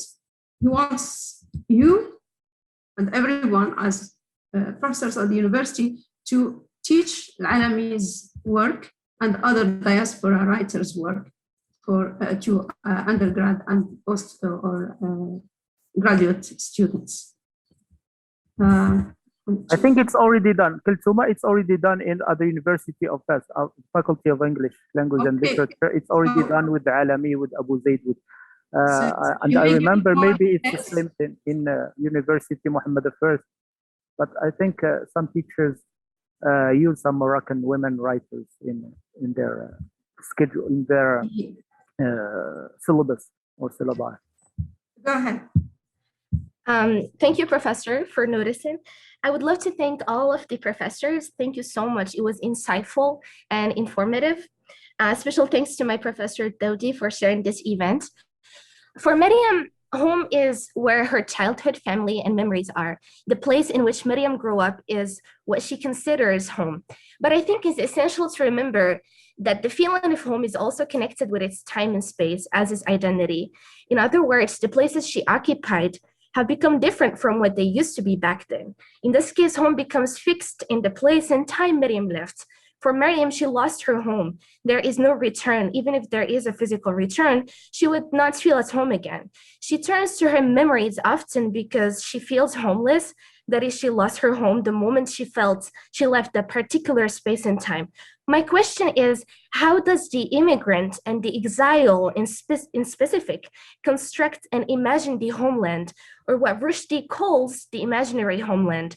Is nostalgia here only about the past, or does it have a productive function in space making? Thank you. Thank you, Doha. Do you want any specific or any particular presenter to react to your question, or it's open to all the presenters? Oh, it is an open question to all professors. Thank you very much. I think, thank you. But I think, okay, the question that the attendant asked is very pertinent and very significant in diaspora literature in general. She's talking here about nostalgia and its relationship with the reconstruction of homeland. So I would just say here that in diaspora literature, normally we talk about two kinds of remembering. We have what is called the memory and we have nostalgia. So when we talk about memory, it has all the time this function of reconstructing the past. And it's not a kind of voyage back or a travel back to retrieve it as it is. On the opposite, they believe, that the past cannot be retrieved, but it can be reconstructed imaginatively or at the level of writing. So this is for memory, or what is called the reconstructive memory. Now, talking about nostalgia, it's all the time related with this romanticization of homeland. And the writers here, mostly the exiles in general, the ones who were forced to leave their homes, they all the time express this kind of nostalgia, that is a return to a homeland that was left behind. And they seek to reach this kind of wholeness, this purity, this unity.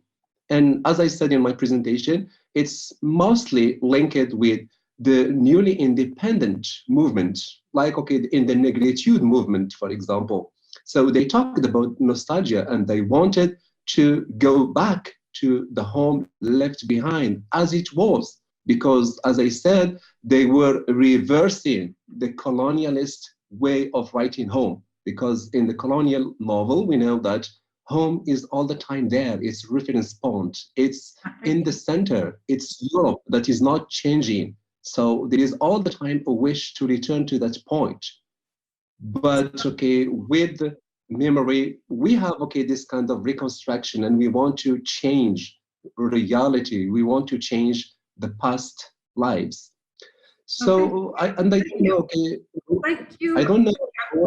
Abdullah, thank you, Abdullah. I have some student wants to ask a question, and my own question, of course, if you don't mind.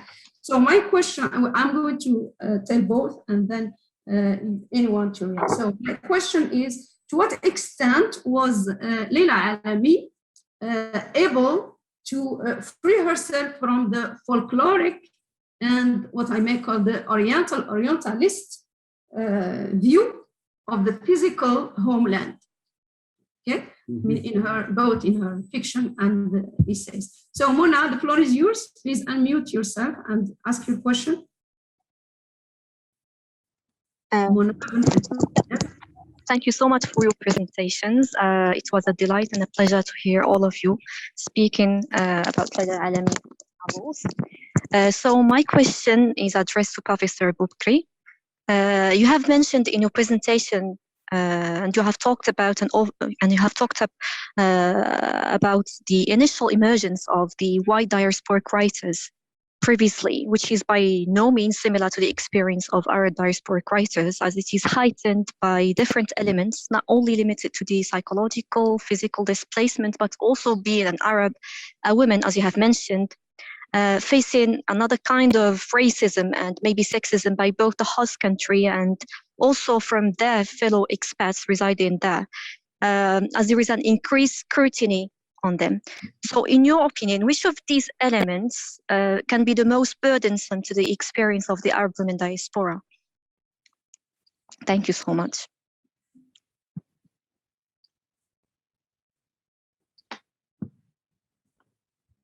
Yeah. It's 12 hours. Yeah, so we have to stop. So, but I don't know. Jenny, could we just go on with a couple of minutes? Yes, absolutely. Please continue. The discussions are really good and really important. There's no problem to go over a few moments. Carry on. And thank you very much. So presenters, the floor is for 2 more minutes. Okay. So can I respond to Mona's question or to your question? Whatever. Okay. All right. Okay. So, all right. Starting by your question, Kituma, I think that's what you are referring here to is what is called the re-Orientalism, because there are a lot of critique now. They are criticizing diaspora and they consider it as a kind of re-Orientalism. It's a kind of reproducing the Orientalist text. That is, when they depict their homes, they have all this kind of eroticizing. They have this kind of negative depiction of their homeland. I would say that in Leila Alami, I think that she mostly celebrates this cultural richness in Morocco. And I said in my presentation that this is one aspect of the Arab American literature.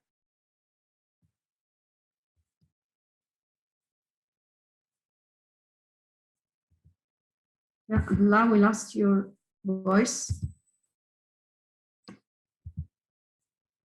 Okay, anyone to react? Because we lost Abdullah's voice. This is the 3rd time he gets disconnected. I'm sorry for this. Yes, I want to react to the question that you have raised, and I will share Abdullah Boukri's point of view with regard to Orientalism. We are speaking at the same time. To mute him. There is a problem. Yes, go on.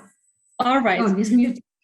Okay, so I said that, yes, there is the idea of re-Orientalism in the novels produced by Leila Alami, especially in Secret Sun, where she spoke about the barbaric nature of Moroccans, some Moroccans, of course, and also about sex segregation, about gender discrimination. So I believe that this is another way of producing critiques of the home country. There is another way of moving beyond that nostalgic yearning for the home country and replacing it by criticism of all the negative aspects that reside in Morocco, which is the home country. Thank you. Yes, anyone to react? Tayyab, do you have anything to say about this issue?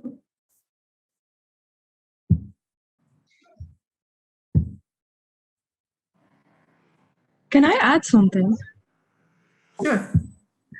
Yes, I just find it very critical that we always consider anything coming from the side, from the part of novelists when they criticize their home country as Orientalist directly, because I believe that this is also a kind of criticism, because sometimes they say some few things that are really there. So why automatically and mechanically considering them as Orientalism? And thank you. No, not all the time. Of course, we know when we see those things, of course.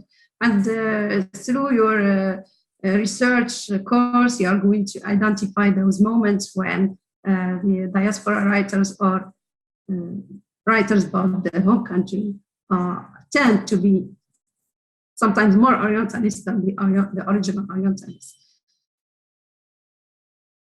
So, hello, dear participants and attendants. Can you hear me, Kulthuma? Sure. Okay. So I hope you had, all right. I hope you had a good lunch. You had enough time for a good lunch. And I'm pleased to chair this session. So we will resume our symposium with a panel which includes different scholars working on different topics and on different Moroccan female writers. Unlike in the morning session, which we focused just on one writer, now we'll have diversity of writers, diversity of topics to discuss. So in this session, we will have 4 presenters. So the first one is Professor Mimoun Daoudi from University Sidi Mohammed bin Abdullah Stays.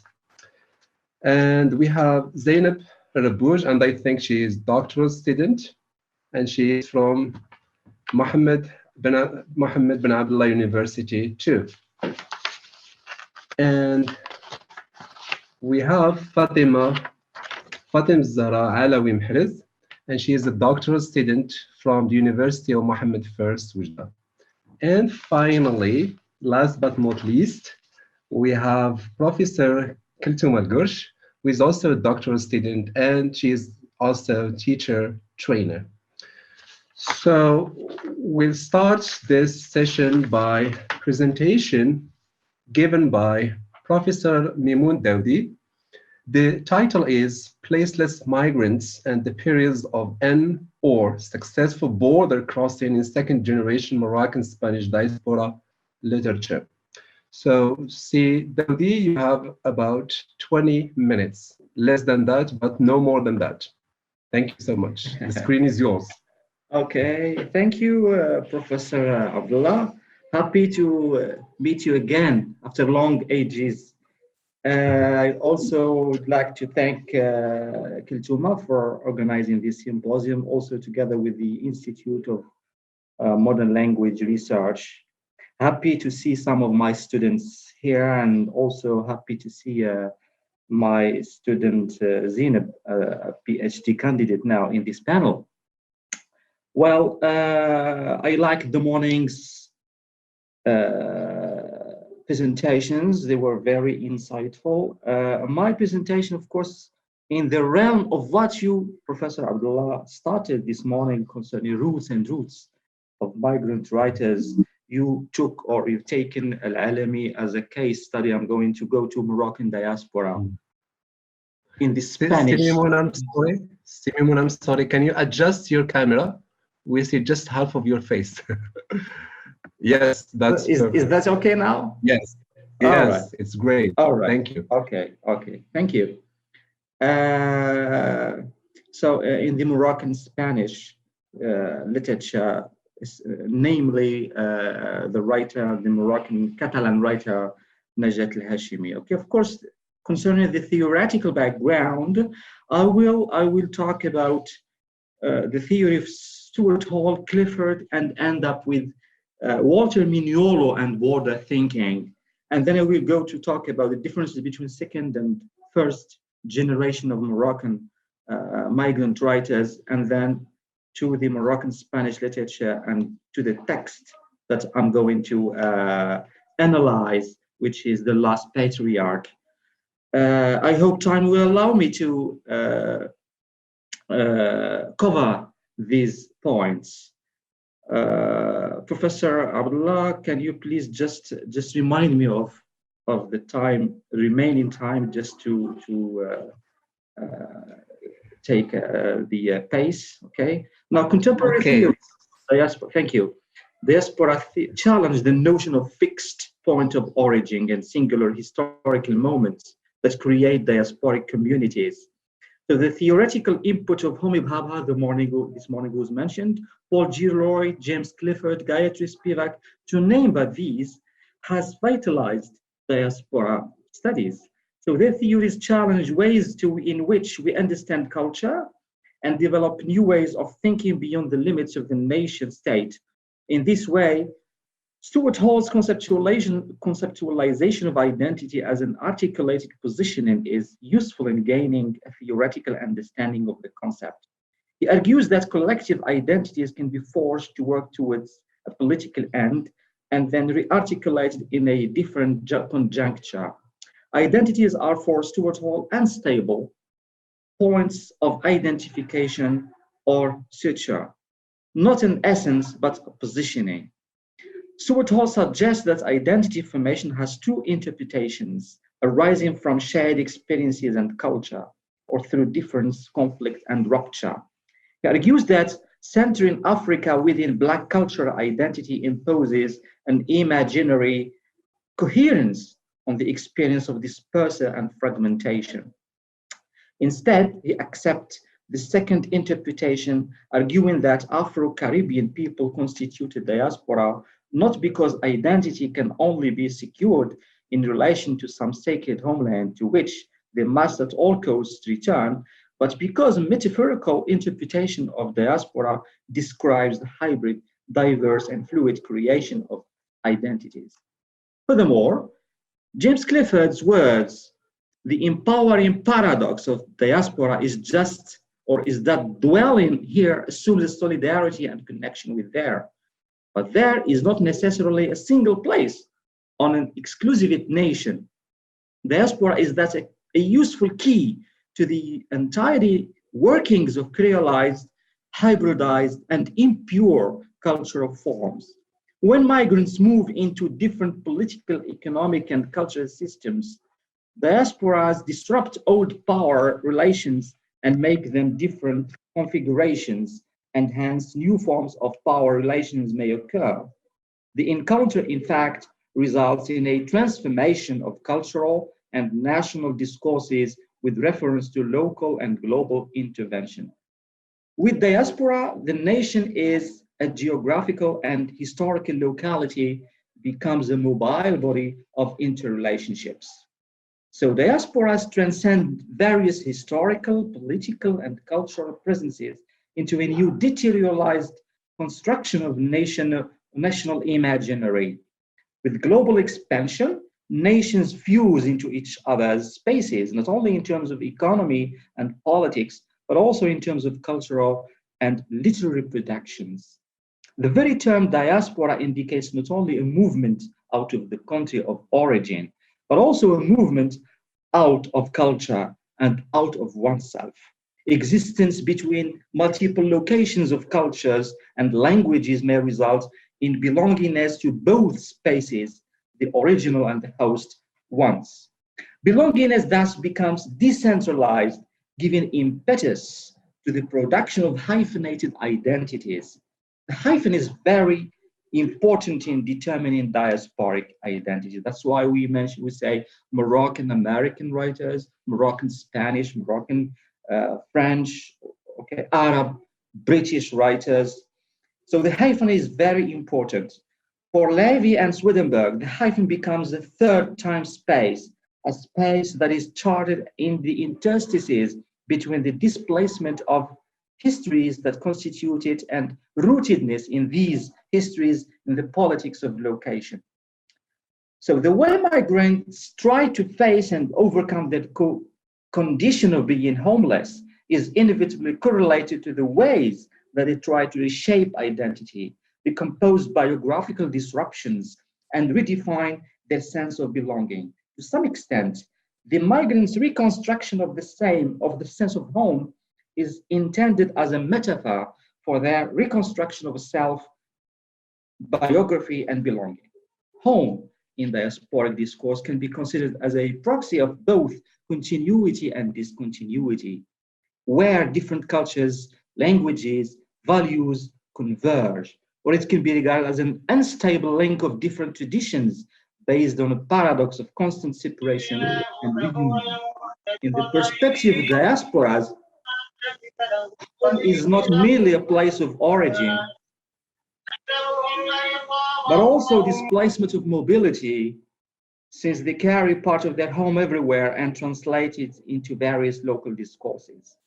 So diasporic identity is constructed on an unstable point where the narratives of history and culture meet an unauthentic and imagined home.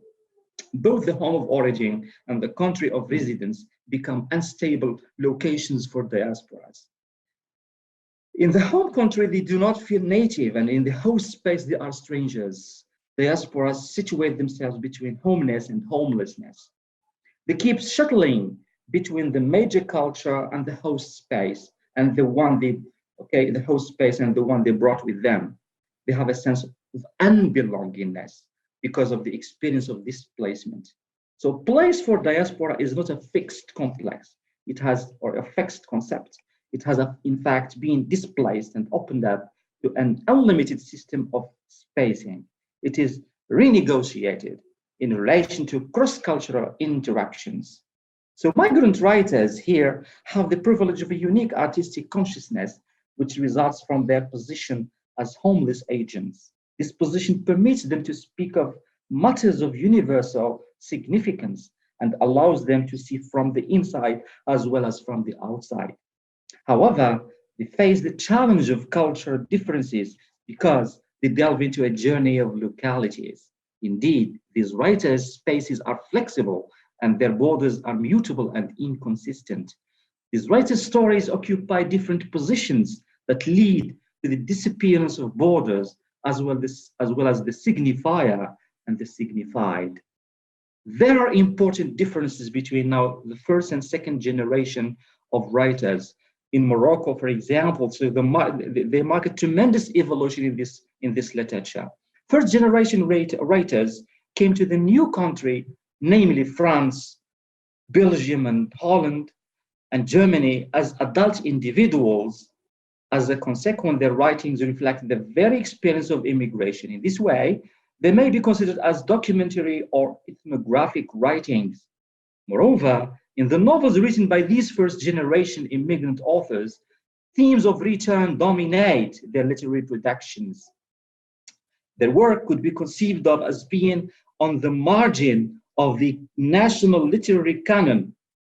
However, the second or third generation of immigrant writers stress the feeling of isolation, like the case of Najat al-Hashimi, non-belongingness, in-betweenness, instead of exploring the theme of going back.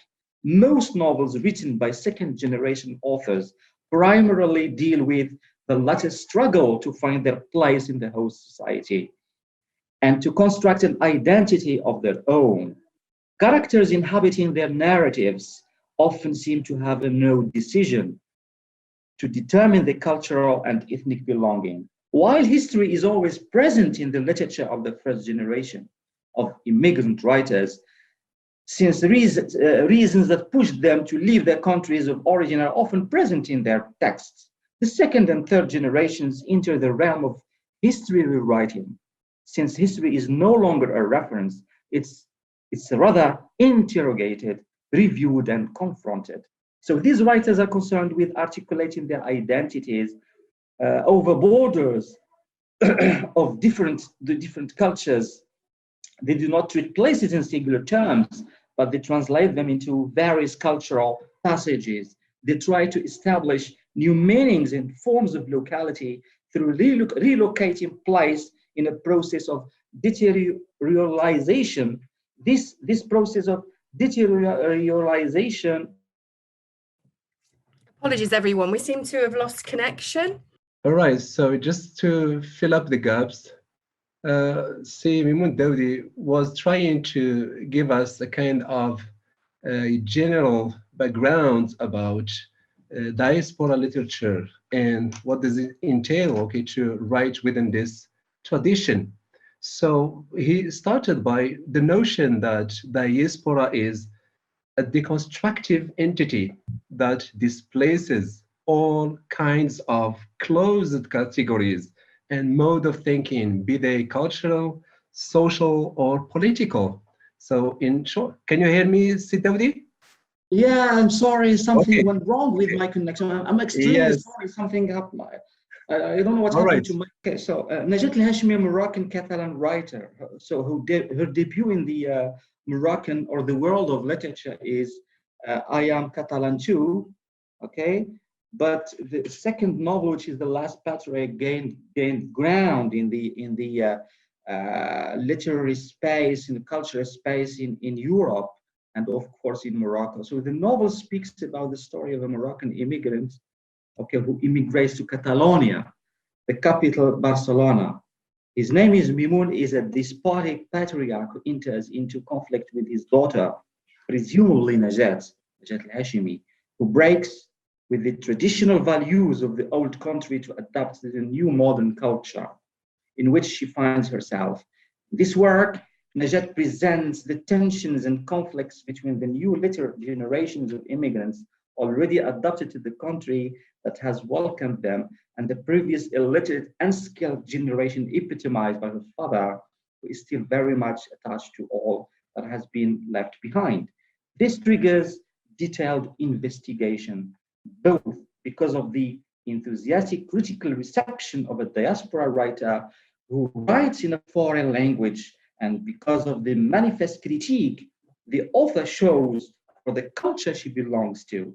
The story celebrates triumph over a domineering father figure and the hardship of everyday life in the immigration in Spain. It resonates within a culture defined by its own cultural and linguistic oppression, which makes of it particularly interesting immigrant narrative.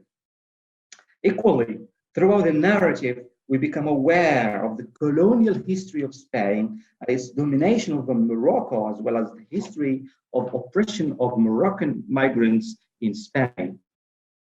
The narrative becomes in this way a type of writing back, as well as a historical document that archives a particular period in Moroccan-Spanish relations. The Last Patriarch presents an incisive critique to post-colonial Moroccan patriarchal society. Al-Hashmi's narrative views the father as a metaphor for origin and for lineage. She blames the father and by extension the patriarchal society for the social mores that characterize post-colonial Morocco. The novel presents the second generation immigrant as alienated, rebellious, and seeking roots. This is Professor Boukri's discussion this morning, placement and cultural identity. So the novel details the problems the father Mimoun faces as a Moroccan in what he calls Barcelona, mispronounced word for Barcelona. His patriarchal authority is considerably peripheralized by his estrangement in a different culture where he understood very little of what people said, resulting in alcoholism and more adultery. So questions of assimilation and the inaction of the cultural script make up Hashmi's insightful exploration of the second half of her narrative. So when the narrator and her family join their father in Barcelona, or in Catalonia, the Last Patriarch interweaves sexual and domestic abuse and the oppression of the immigrant, together with the growing self-awareness of the protagonist herself. The novel gives us a rich hybrid text, replete with self-discovery and disillusionment. Due to his enchantment. Simon, I'm sorry for the interruption. Please conclude because you are 2 minutes behind your time. Okay, I will. Okay, so I have just Just now, I give need us just to go over the strategies Hashmi uses to overcome the depression caused by living with domestic violence. She begins to pass through the boundaries of power relations, considering the true reasons for leaving her home by offering to go to the market, to putting on different clothes. And the second strategy is the dictionary, the Catalan dictionary in the language. And the third strategy is writing. She resorts to the geography of writing, of narrating, and hence the title or the theme of this symposium today, which is narrating home. So the strategy of narrating becomes very, very important for Al-Hashimi as a way to defy the patriarchal society, to the patriarchal past. So her rebellion is to further intensify by her discovery of literary writing toward the novel's end and her consequent decision to write a novel, The Last Patriarch, which we may imagine is the very novel we have just finished reading. So this may be viewed as a kind of translation act in and of itself, one which requires mental processes of departure and return in order to realize a new reading of culture and place. So the task of liberating oneself from identity labels, it's ultimately a form of border thinking, and has the idea or the concept of Walter Mignolo, the idea of border thinking. So the narrative's ability to identify with both Catalan and non-Catalan literary women echoes her critique of Catalan nationalism and reinforces the transnational quality. This is the end of the reading of the novel, is the transnational quality of her feminist critique, her alternating identifications with female characters of different cultural origins, suggests a desire to transcend the dichotomies of native and other that have so deeply marked her experience as a migrant in Spain. Thank you. Thank you very much. Okay, thank you so much, Simon, for this interesting discussion, interesting journey in the history of diaspora as literary work, because we know that diaspora now is not just restricted to literature, but it's also can be approached from sociology, from different perspectives. So yeah, in general, Simon gave us a rich information about diaspora, starting with the idea that it's a kind of deconstructive entity that displaces and dislocates all closed categories and modes of thinking, be they cultural, social, political, and it's in short celebrates and embodies the soul of homelessness and unbelongingness and the looseness of ties, which actually subvert and unsettle the hegemonic and the totalitarian discourses in both homelands and in diaspora. So after that, he gave us a kind of a reflection of these theoretical frameworks and ground paving in the novel The Last Patriarch by Najat Al-Hashmi. And he showed, how the story of her protagonist attempts to integrate into the Spanish society, starting first by resisting the patriarchy of her father, Mimoun, who embodies or who is the metaphor of lineage, roots, etc. So he concluded by the idea that there are some strategies of resisting patriarchy, and by patriarchy here we mean roots and the past and this kind of lineage. So the text in its totality is very rich and hybrid text reflecting the true soul of diaspora literature. So thank you, Simon, for all this interesting and rich discussions. Now I will move to the second presenter in this panel. And I'm here talking about Zainab Rabouch, who is a doctoral student, and she is from the University of Mohammed bin Abdullah in Fez. So she's going to talk about escaping to and from America, roots and roots. So the first root is with double O. The second roots is with O-U in Anissa Bouzian's Dune song. So we're excited, okay, to know more about this song. So the screen is yours, Zainab. Yeah, hello everyone. First of all, I just want to thank Professor Kiltuma for having us and for all the efforts he invested in coordinating this conference. I'm also very happy to be here along with my professors, both Professor Taib Gordo and Professor Daudi. So yes, I will start by sharing my screen and okay, can you see my screen? Yes, we can. And okay, great. Okay, so as you can see, and as Professor Boukri has already introduced, we are going to speak today about Escaping to and from America, Roots in Anissa Bouziane's Dune song. So this is the outline. As you can see, I have tried to cover many things differently, but I will try to squeeze them in 20 minutes. So yes, I will try to start by a general introduction. The debate over the Moroccan writings about America is usually limited in nonfiction to Layla Abu Zaid and in fiction to Layla Al-Alami. So the growing popularity of these two Laylas eclipse the other writers whose texts are equally substantial.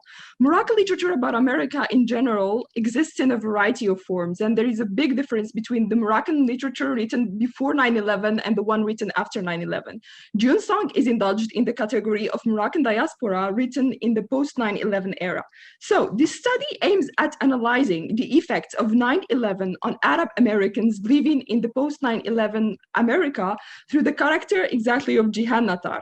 Jihan is a PhD student in the Department of History who was questioned to become a university professor and who went to America along with her sister, Rizi, in order to, in a quest to follow her American dream and become a university professor. So, however, the terrorism has come in order to interrupt all her dreams, and she started substituting the first terrorism, of course, which was caused by the hijack of the Trade Center, and the second one, which was caused by her American counterparts and all the ones who were working with her. So for me, at least, she was one of the few characters in Arab American post-colonial literature in general who were able and who were audacious enough to go back to their countries after 9/11. So for me, I also consider this as a voyage of not the author but the narrator, because we are all the time on the route, we are all the time following Jihan, either physical or even psychological voyage.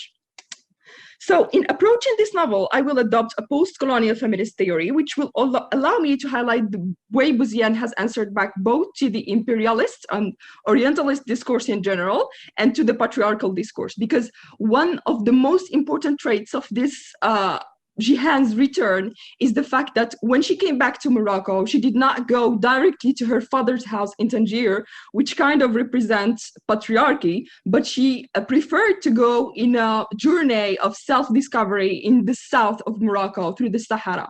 Another thing which pushes me to and which supports my use of post-colonial feminism is the fact that there is one woman who will help her heal from the traumatic experience she had in America, and it is the wife of the owner of the hotel in which she will be staying in the Sahara. So relating both the experience of coming back and relating the experience of healing to Morocco and to a woman is what made me think that post-colonial feminism is the perfect fit for studying this novel. One last thing I want to say in this introduction before moving to the analysis is a very small comment on the linguistic. It's a linguistic issue because I'm working on the French version of the book because of so many reasons. One, a very practical one, because I couldn't find the English version in Morocco, and second, because the French version was, even if the book was written originally in English, the French version was published before the English version because the writer had some troubles with her English publishers and American publishers, and it was only, it took her 2 years after the French version to finally be able to publish the original English version. So Yes, I will be starting first. My analysis will be divided kind of, not really formally divided, but it will be divided into two parts. The first one will be dealing with the American part, and the second will be dealing with the Moroccan part. So first, I just want to make a very quick comment about the American identity and the way the definers of the American identity have submerged a kind of change, metamorphosis, a radical one after 9/11. Because I know that the American identity was not really inclusive even before 9/11, but after that, it was becoming more and more exclusive. And the speech of Bush that defined that either you are with us or we are with the terrorists, gave the illusion to so many people that it is a matter of choice that you want to be with us or with the terrorists, but it is not, in fact, because it's once you're a Muslim or Arab or even sometimes just brown, you're directly categorized as pro-terrorists. So the question, why do they hate us? Why do you hate us? It was very famous since 9/11. It was the most persistent question on the context. But in many novels, we find it that it's there, but indirectly. In this novel, we find a direct reference to why do you hate us? So her American counterparts, she has American counterparts, white American counterparts, were all the time asking her, why do you hate us that bad? And it's there in the novel, literally. So after this, the problem is that here the most important idea this novel highlights is whiteness as a threat. Whiteness as a threat comes in the context that the brown Americans living in America did not only submerge one terrorism, but they had to endure a double terrorism. The first one was the hijacking of the Trade Center, and the second one was coming from the societal and cultural terrorism that was growing in America. So yes, after this traumatic experience that Shihan was having, she was even afraid to state her name that she was extremely proud of, because before 9/11, she used to extremely refuse being called Jay. As we know, in the American context, people would usually abbreviate names in order to make them easy to call other people. So she used to refuse extremely and completely this violence to be named, as Derrida called it in La Bataille de Nom Propre. Alors, so this refusal will just disappear after 9/11, as she will be always afraid to state her name. So this toxic return of religion to the American public sphere after 9/11 obliged her to run away from the falling building, the falling American values, and all her falling dreams that she relinquished. However, no matter how far she went to the Moroccan Sahara, but no matter how far she went, this fall will be tattooed on her body, just like her identity and like her name. So I've chosen to talk about the theme of falling, which I find very, very, very important in this novel. So according to many religions, the story of human beings started with the fall, that of Adam and Eve from Eden. Thus, falling has always been related in the human unconscious to a doom to eternal agony. In literature, for instance, we find that falling has been a persistent theme from Dante and Milton until the most contemporaries like Camus. In post-colonial literature as well, because we find falling as a central theme in Salman Rushdie's satanic verses. So I wanted to focus on this theme, but let's start first by having a look at the cover, the French cover. So as long as the greatest part of the geographical setting is set in the Moroccan Sahara, the sand seems to invade the whole cover page. However, this large deal of sand is interrupted by two big vertical mirror-like rectangulars, which obviously refer to the twin center. The last element is the person who is falling from the building and who will eventually fall in the sand. I believe that this image is the perfect illustration of the novel's scope. It can be interpreted in two different ways. From one side, it portrays the image of the fallen bodies, and from the collapsed twin that hunted Jihan everywhere, even in the Moroccan Sahara. From the other, we can venture to consider that the one falling is Jihan herself, because the one falling is a kind of genderless person. So both interpretations are relatively relevant, as the past keeps interfering in her present, no matter how far Jihan went. So this witnessing the fall, as we have discussed in the morning, the relation between the narrator, the author, for me, I think that witnessing the fall is rooted in the auto-fictitious aspect of the novel, because I call it auto-fictitious instead of autobiographical, but Anissa was there. So witnessing the fall was not only in the fictitious memory of Jihan, but it was there in the real memory of Anissa. So I think this is why we find falling from the very beginning of the text, even on the meta text, the cover, until the very end. So another thing that makes falling very important and that makes it very influential on Jihan's experience even in Morocco is the fact that it happened in front of a global public, in Habermas's words. So the fact that in this novel, Jihan's fall is apt to happen each time the scene is replayed on television or referred to in a conversation or even invoked just in her internal memory. Media has always also played a very important role in worsening the traumatic experience of Jihan, as she was being exposed to the image of the falling center, even in the middle of the Sahara. And here I also recount I invoke the concept of McLuhan, of the world as a global village, even if I'm really against this word, but if we consider that the world is a global village in the shade of 9/11, Jihan could not really hide from her traumatic experience, no matter where she went. So I will then be moving to, this is just a very small difference between Hamid, the relaxant fundamentalist, and Bouziane that I will skip now because of time restrictions. Okay, so in Morocco, so she has flown away from America, and she came to Morocco in order to find her shelter in Morocco. But the problem is that in Morocco, things would not be as easy as she expected, because her gladness once the plane she was landed on the airport was interrupted all of a sudden by her interview, the police interview she had substituted in the airport. So this reminded her of the political repression the country had, and of her father's experience as well. And I will go back to her father's experience because it is one of the most important things in this novel. So after going out from the airport, the trauma she will be meeting will not only be limited to the political trauma, but also to the cultural one, because she will be considered as an outsider, as a Americania, as a Kharijia from all the people she will be meeting. But in this, it is very, very difficult, if not impossible, to talk about, to define whether Jihan is really returning from America to Morocco, because Jihan's father is from Morocco. Her mother is French. She was born in America, and she spent a great deal of her life in Morocco. And during the period spent in Morocco, she returned many times to America.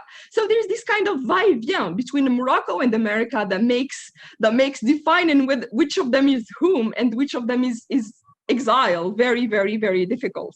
So in her way to the Sahara, she will be encountering one of the most traumatic experiences that her father had been through, which is the historical monument she will be encountering, which is Tazmamart. So the high degree of political violence during what is known in Morocco as the Years of Lead, it created a wound in the hearts of Moroccans in general, but especially those who got to live the experience firsthand and were able to survive it. So this presence of Tazmamart and presence of the Years of Lead is we touch it there. We can find it not only in the prison literature of Morocco, but we can also find it in diaspora literature, because here we will be talking about how diaspora is itself, how America in this instance has become a shelter for so many people from the political repression in their countries,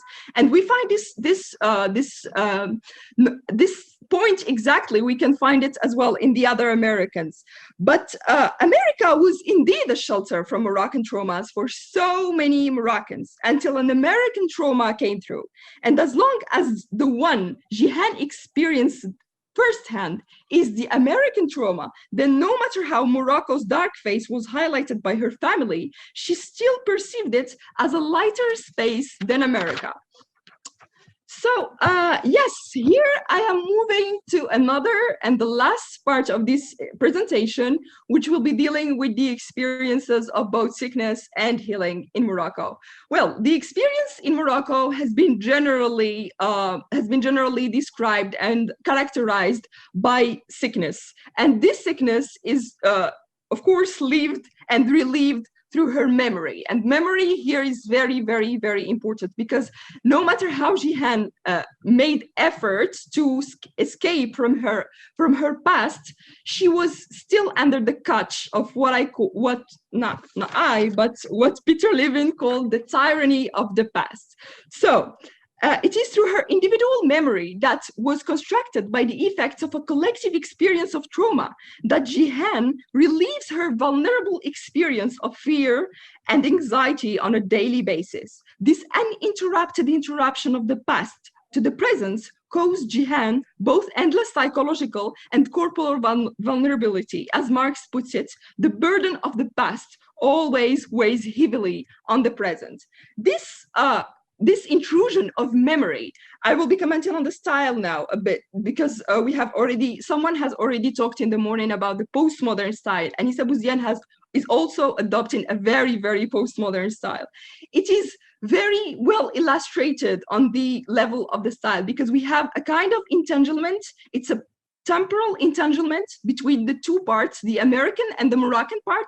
So we find that there is one in Roman numerals that we find America, and one in Arabic numerals, Morocco, and so on. So we find this entanglement between the two settings. They are happening at the same time, but at the same time they are not dealt with separately, as we find flashback interrupting both these parts.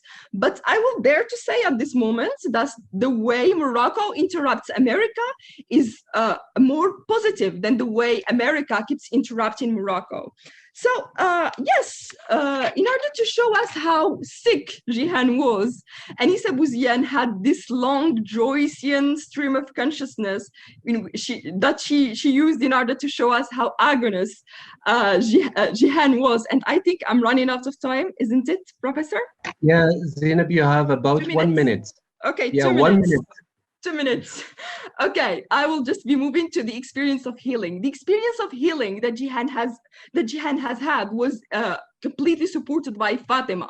Fatima is a woman, a traditional woman, and here Anissa was playing on the alternative knowledge that Foucault has already introduced. She was the way Jihan healed from these traumatic experiences was not through antibiotics, was not through scientific methods, but it was through puffing saliva and massage. It was through cupping therapy, which is hijama, and it was through sand bathing.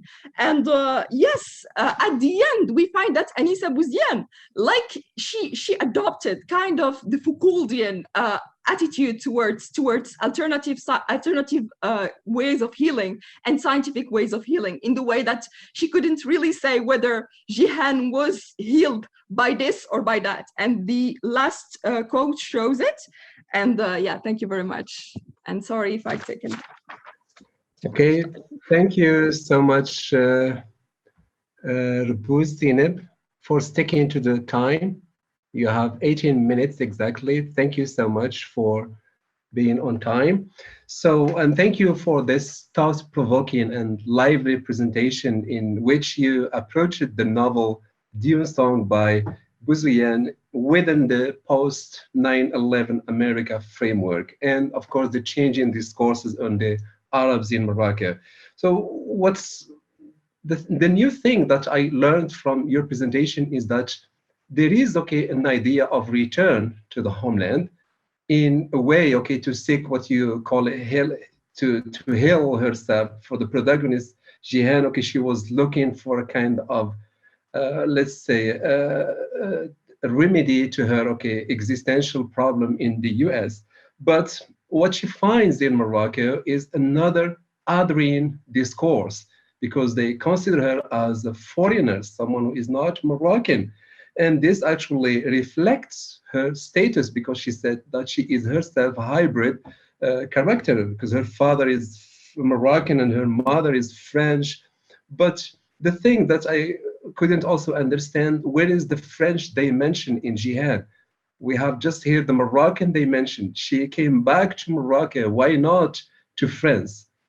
So if you can, okay, reflect on that, okay, on the response session. So thank you again, okay, for this really interesting and lively presentation. And now we'll move from the world of diaspora in the Western world to another kind of diaspora, which is about the sub-Saharan female writers, or okay, immigrants here in the north of Africa or in Morocco especially. So we'll start, okay, the first presentation by Mahraz Fatem Zahra, and she's going to talk about narrating sub-Saharan African female migrant stories in Morocco, Ujda as case study. So Mahraz Fatima, you have 18 minutes. So I wish that you will stick to it like Zineb. And thank you. Okay. The floor is Thank yours. you so much. Thank you so much, dear professor. First of all, I would like to thank Professor Kulthuma for this initiative event in which we can meet again and share our ideas. I would like also to express my happiness being here among you. So my presentation or my research is going to be about narrating sub-Saharan African female migrant stories. As a case study, we have Ujda as a case study. So in order not to spend a lot of time, because I have a lot of details here, my outline is going to be as follows. We have an introduction, the main hypotheses and questions of the research. Then we are going to move to some notions such as sub-Saharan women migration, integration, and cross-cultural adaptation. Then we are going to see the methodology, methods, and participants that constitute the study, followed by some analysis findings and implications, and then we are going to conclude. So as an introduction, we can see that Morocco is now hosting a lot of sub-Saharan African migrants, and women are also constitute a very high percentage of those migrants. So although the most frequently discussed topics in dealing with human migration are those related to economic and sociocultural integration in general, the women part should be more emphasized and should take a very interesting part of the investigation, since women migration has been always recognized as a central issue in international migration due to the augmented number of female displacement around the world, which reached 47.9% of all international migrants and 47% only in the African continent in 2019. So gendered migration research is a multidimensional phenomena, since it encompasses diverse disciplines and different fields of study, including in addition to other disciplines and in addition to other constraints that face migrants, we can find also harassment, violence, and abuse, which are mostly related to women. So the main objectives of this research, the first one is it aims to focus on the main constraints that hamper the smooth integration of sub-Saharan female migrants in Morocco. And then it aims at investigating the extent to which sub-Saharan African women can be socioculturally integrated in the Moroccan community in general, and in Oujda city in particular. So the main hypotheses that are derived from this study are, the first one, sub-Saharan African female immigrants face many constraints in the host country, and second, gender can impose additional barriers for sociocultural integration. Therefore, the main questions that can be raised for this study is are how can gender be an additional burden for African immigrants, and what type of burden is it? What is the main situation of sub-Saharan African females in Morocco? And what are the main gendered constraints that female migrants can face in host countries and that hamper the sociocultural integration? So before answering those questions, first of all, let's see the definitions of the keywords of this study. So migration is defined as the movement of persons away from their place of usual resistance, either across an international border or within the states. It is the shift from one space to another, including culture and identity. Hence, migration is the act of dislocation from one place and relocation in another place. Displacement is usually used interchangeably with migration, but however, it has a different meaning. It means the movement of persons who have been forced or obliged to flee or to leave their homes or places of habitual residence, in particular as a result of or in order to avoid the effects of armed conflict, situations of generalized violence, violations of human rights, or natural or human-made disasters. So here we can understand that displacement is any involuntary migration, while migration is a broad term that encompasses both displacement and voluntary migration. Immigrants, we can distinguish between two types of immigrants. We have voluntary migrants who choose to change their home and relocate in another places, such as international students, sojourners, business travelers, tourists, etc. And involuntary migrants who are forced to leave their countries due to conflicts, poverty, war, human trafficking, violence, and natural disasters. Thus, involuntary migrants also include refugees and asylum seekers. In this research, we are going to focus on both voluntary and involuntary migrants, which means regular and also irregular migrants. Women migration was somehow neglected in the study of international migration years ago, but now it has been more emphasized in many researchers in many studies in which they study the main constraints that women face as migrants, especially that the situation of women as migrants has been changed from being a part of a family or migrating in order to marry someone in another country to those who migrate who are involuntary migrating from their home countries to another country in either to find new opportunities of life, to work, to study, etc. So women often migrate voluntarily and regularly to marry, to work, to study, or involuntarily to flee the constraints that they live in their home countries. There are many works recently that focuses on the main constraints that women are facing in host countries. We have the work by Irene Hardell, which focuses on the gender migration and dual career household from a feminist perspective. We have other different studies and different researchers. I'm not going to take a lot of time in order not to lose many time here. We have also other researchers that focuses mainly on sub-Saharan African female migrants. Reports such as the reports by the National Human Rights Council, another reports by Médecins Sans Frontières, Doctors Without Borders. We have also some field works and researchers that focuses on the main constraints, the main difficulties that women, especially women, face in the host countries. And since we know that Morocco is moving from a migrant sending to a transit country to a country of destination, we know that many migrants, especially sub-Saharan African migrants, are migrating to Morocco and settled there. So there is a new humanist approach that tackles the issue of migration in Morocco, in which it tries to socioculturally integrate migrants, especially from sub-Saharan countries, in the Moroccan community.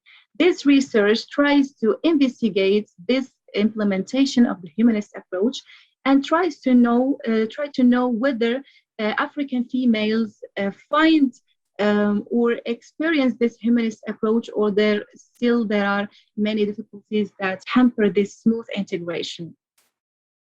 Before to tackle the main results, we have some additional information. For example, integration is defined as the two-way process of mutual adaptation between migrants and societies in which they live, whereby migrants are incorporated into the social, economic, cultural, and political life of the receiving community.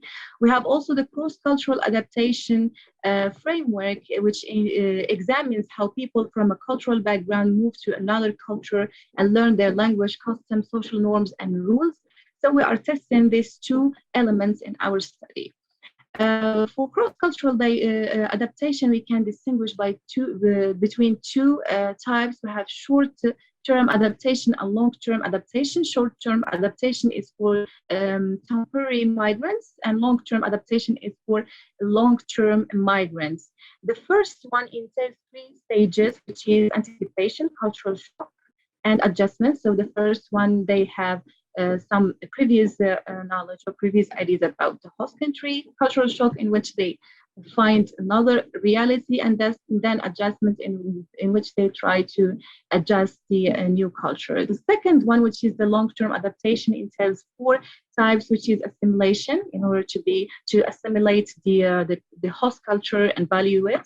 Separation, which is the contrary, in which they separate themselves from the host culture. Marginalization, in which migrants neither value the host culture, neither value their home culture. And integration, which is the best stage of cross-cultural adaptation, in which migrants can practice their own identities and cultures, and in the same time integrate in the new culture. Therefore, our research is a qualitative one which has non-numerical data. It is based on case studies, and the main method which is used is thematic analysis for unstructured narrative interviews. This table can show the main or the sample of our interviewees. We have 10 interviewees, all of them are women, of course. Some are irregular and others are regular. We have 4 irregular and 6 regular migrants. We have different countries of origin and different age groups, different social status also. We have married migrants and married ones, single, etc. So we have also students, vendors, and beggars. The data analysis, after gathering long interviews with participants, thematic classification was done to highlight the main themes raised by the interviewees. We focused only on the main constraints because the narratives were too long, and they raised many themes and many things according to their lives in the host country. But we focus only on the main constraints they feel as being female or women. So the first one is racism, the second one is discrimination and exclusion, the third one is sexual harassment. Racism means to exclude a person or a group of persons or treat them differently because they have different skin color, different culture, or different religion. All participants in the study relate racism to their skin color. Discrimination is more general than racism, since it is any kind of unequal and exclusionary treatment of groups and individuals based on their membership in a group or the fact that they belong to an out group. So discrimination can be racial, ethnic, religious, institutional, etc. And discriminated people are often excluded in many sectors such as job application or selection, housing, education, cultural clubs, collective places, and political activities. And for harassment, it is any illegal behavior that causes mental or emotional suffering to others, and which encompasses repeated unaccepted acts, actions, and or linguistic statements. So here we can see some statements by migrants in which they expressed being that racism in Morocco has a large scale. So The first one said Moroccans are to some extent racist. Yes, 80% are racist. One day I was working here. After that, a woman saw me and she looked at me weirdly because I am black. That hurts me. That hurts me. So there are many different stories in which African females, sub-Saharan African females, narrated their experiences with racism, especially concerning the skin color, and they find that in Morocco they face a lot of racism according to their skin color. The second one, which is discrimination or exclusion, also sub-Saharan African females feel that they are excluded from different sectors such as work, education, and also collective groups. So the first one from Senegal said that here all Senegalese people are perceived as strangers. If you want to work, you are perceived as a foreigner. Not only me, but all Senegalese. If you don't have a place to work in, Moroccans will not give you a place even for 5 minutes. But Moroccans who work here are not treated the same way. So they make discrimination between Moroccans who work in the old Medina and those coming from sub-Saharan countries. Other students studying here medicine or law or science, they also experience discrimination according to language. Since some professors use Moroccan language in classroom and they cannot understand the courses.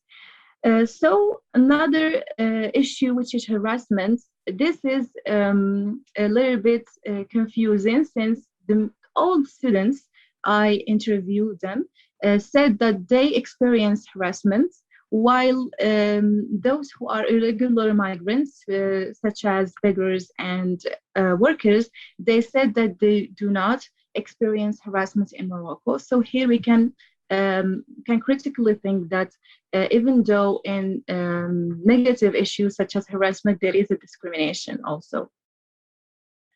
So the main implications that can be driven from this study is that the most frequently discussed topics in all narratives are related to racism. The prejudice of white equals beauty and black equals ugliness is still dominant in how Moroccans determine beauty.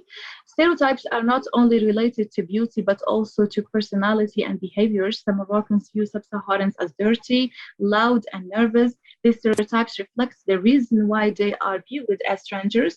And we can see in the narratives that one female said that a householder, he didn't want to rent his house to Black women, and he said Black women directly. So migrants are often excluded from working in formal sectors. Nevertheless, they are excluded also from working in the informal sectors. Participants claimed that they are treated unequally in the university since the professors insert words or statements in Arabic language during the course. Sub-Saharan female migrants feel that they are rejected and discriminated and perceived as inferior. Sexual harassment. Excuse me. Yes. Excuse me. Yes. You have 1 minute left. 1 minute left. Okay, I'm going to conclude. So the main findings for this study was, despite the implementation of the humanist approach, African migrants are not socioculturally integrated in the Moroccan community yet. Moroccan migrants in general and sub-Saharan women migrants in particular are exposed to sexual harassment, violence, and gendered racism in host countries. Female migrants often do not feel secure and safe in public spaces, the fact that affects their integration process.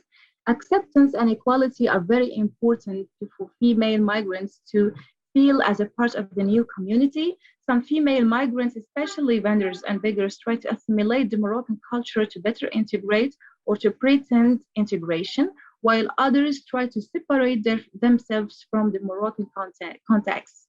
All migrants feel that they are marginalized in the Moroccan community since they are treated differently in university streets and job markets.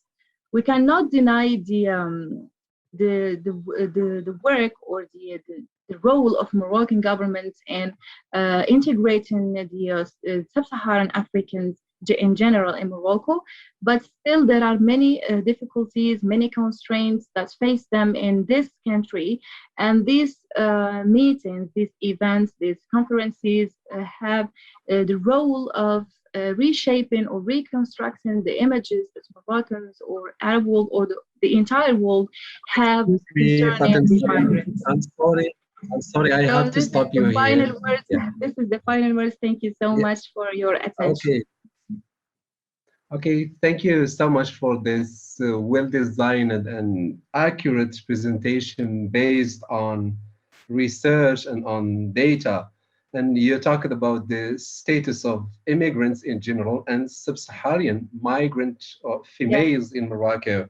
So through the analysis of your data and some of the finding, that you came to gather, we noticed that women or the sub-Saharan women are still subject to this differential or this racial treatment by Moroccan in general. And this, as you said, hampers their integration into the host country, which is Morocco, in spite of the humanist approach that you talked about. So, I think, that's okay. We still, need to do a lot of research, on this new category of sub-Saharan migrant, especially also the kids. I think that their children are also subject, to this racial gazing by Morocco. So thank you so much for this accurate presentation. And now I will move to the last speaker, who is actually the organizer of this wonderful event. So Professor Kulthuma Gursh is going to talk about mothers and daughters, home, the road, and the host country in the narratives of sub-Saharan women migrant living in northeast Morocco. So here it's more specified. I think that we are talking here about migrants in Oujda and their problems. So Kulthuma, the screen is yours. Your slide is on, so you can just start. Thank you, Professor Boubakri. Thank you very much. Thanks to all the audience and to the speakers who were here this morning.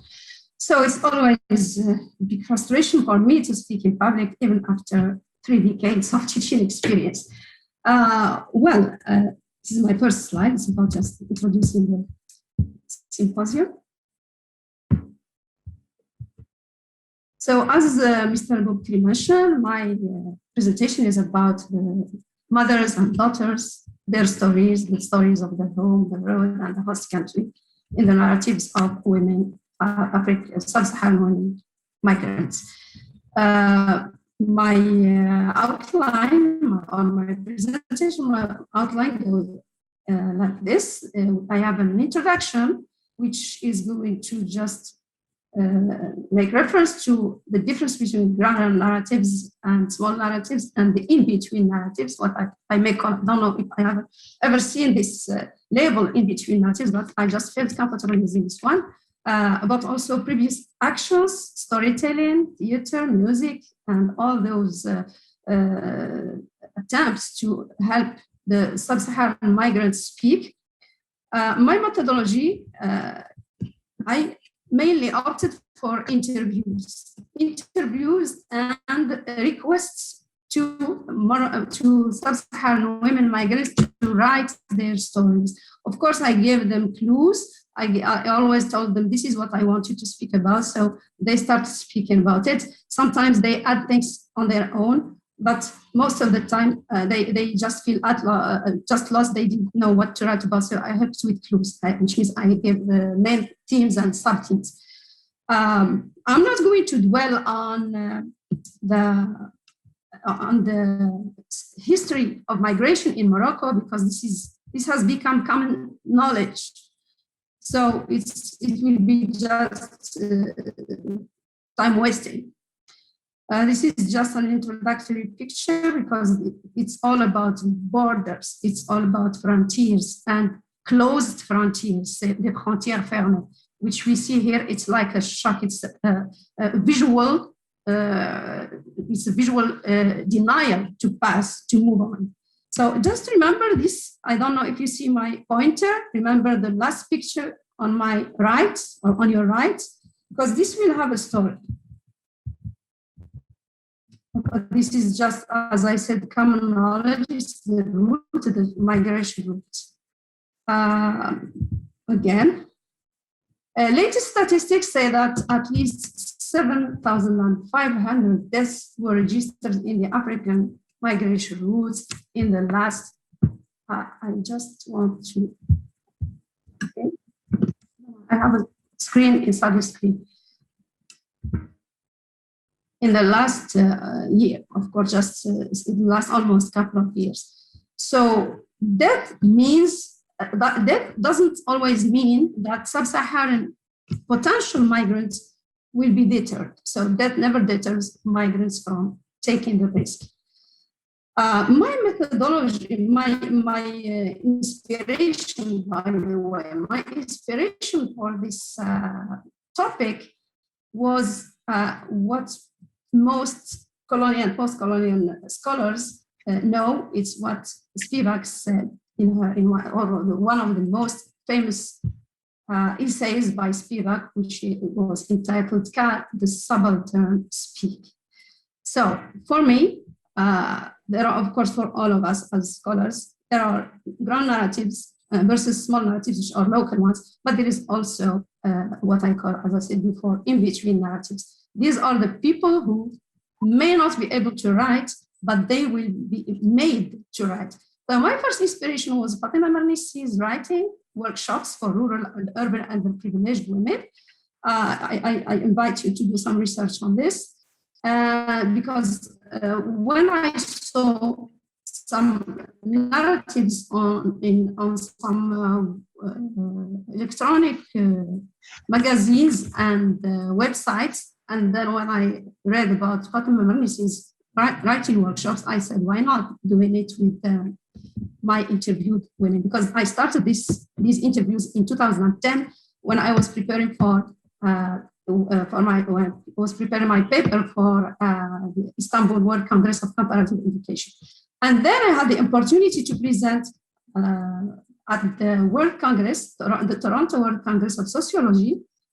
My research was a bit advanced because I focused on gender migration and of written testimonies. I also presented almost the same paper at Kent State University because I was invited by the Gerald Reed Center for International and Intercultural Education, which was directed at that time by Dr. Lida Robertson. So I had many opportunities to share my work. As I said, my work, this is a book project, actually. Of course, I was planning to finish it in 2020, but I couldn't. So it's still, because each time I have new evidence, new stories, so I just keep things going on. So my approach to this collection of stories is an epistolary style. I opted for letters. So I asked those women to imagine they are writing letters to their mothers, especially, not to their fathers or to their siblings, to their mothers, because I wanted them to share their stories with women of their own immediate background. Why letters? Because technology, of course, not just for sub-Saharan migrants, but also for us as educated people, for children. People no longer write paper-based letters. So this is why I said paper-based letter would be better for me rather than just recording those women or just asking them to tell me what they do in general.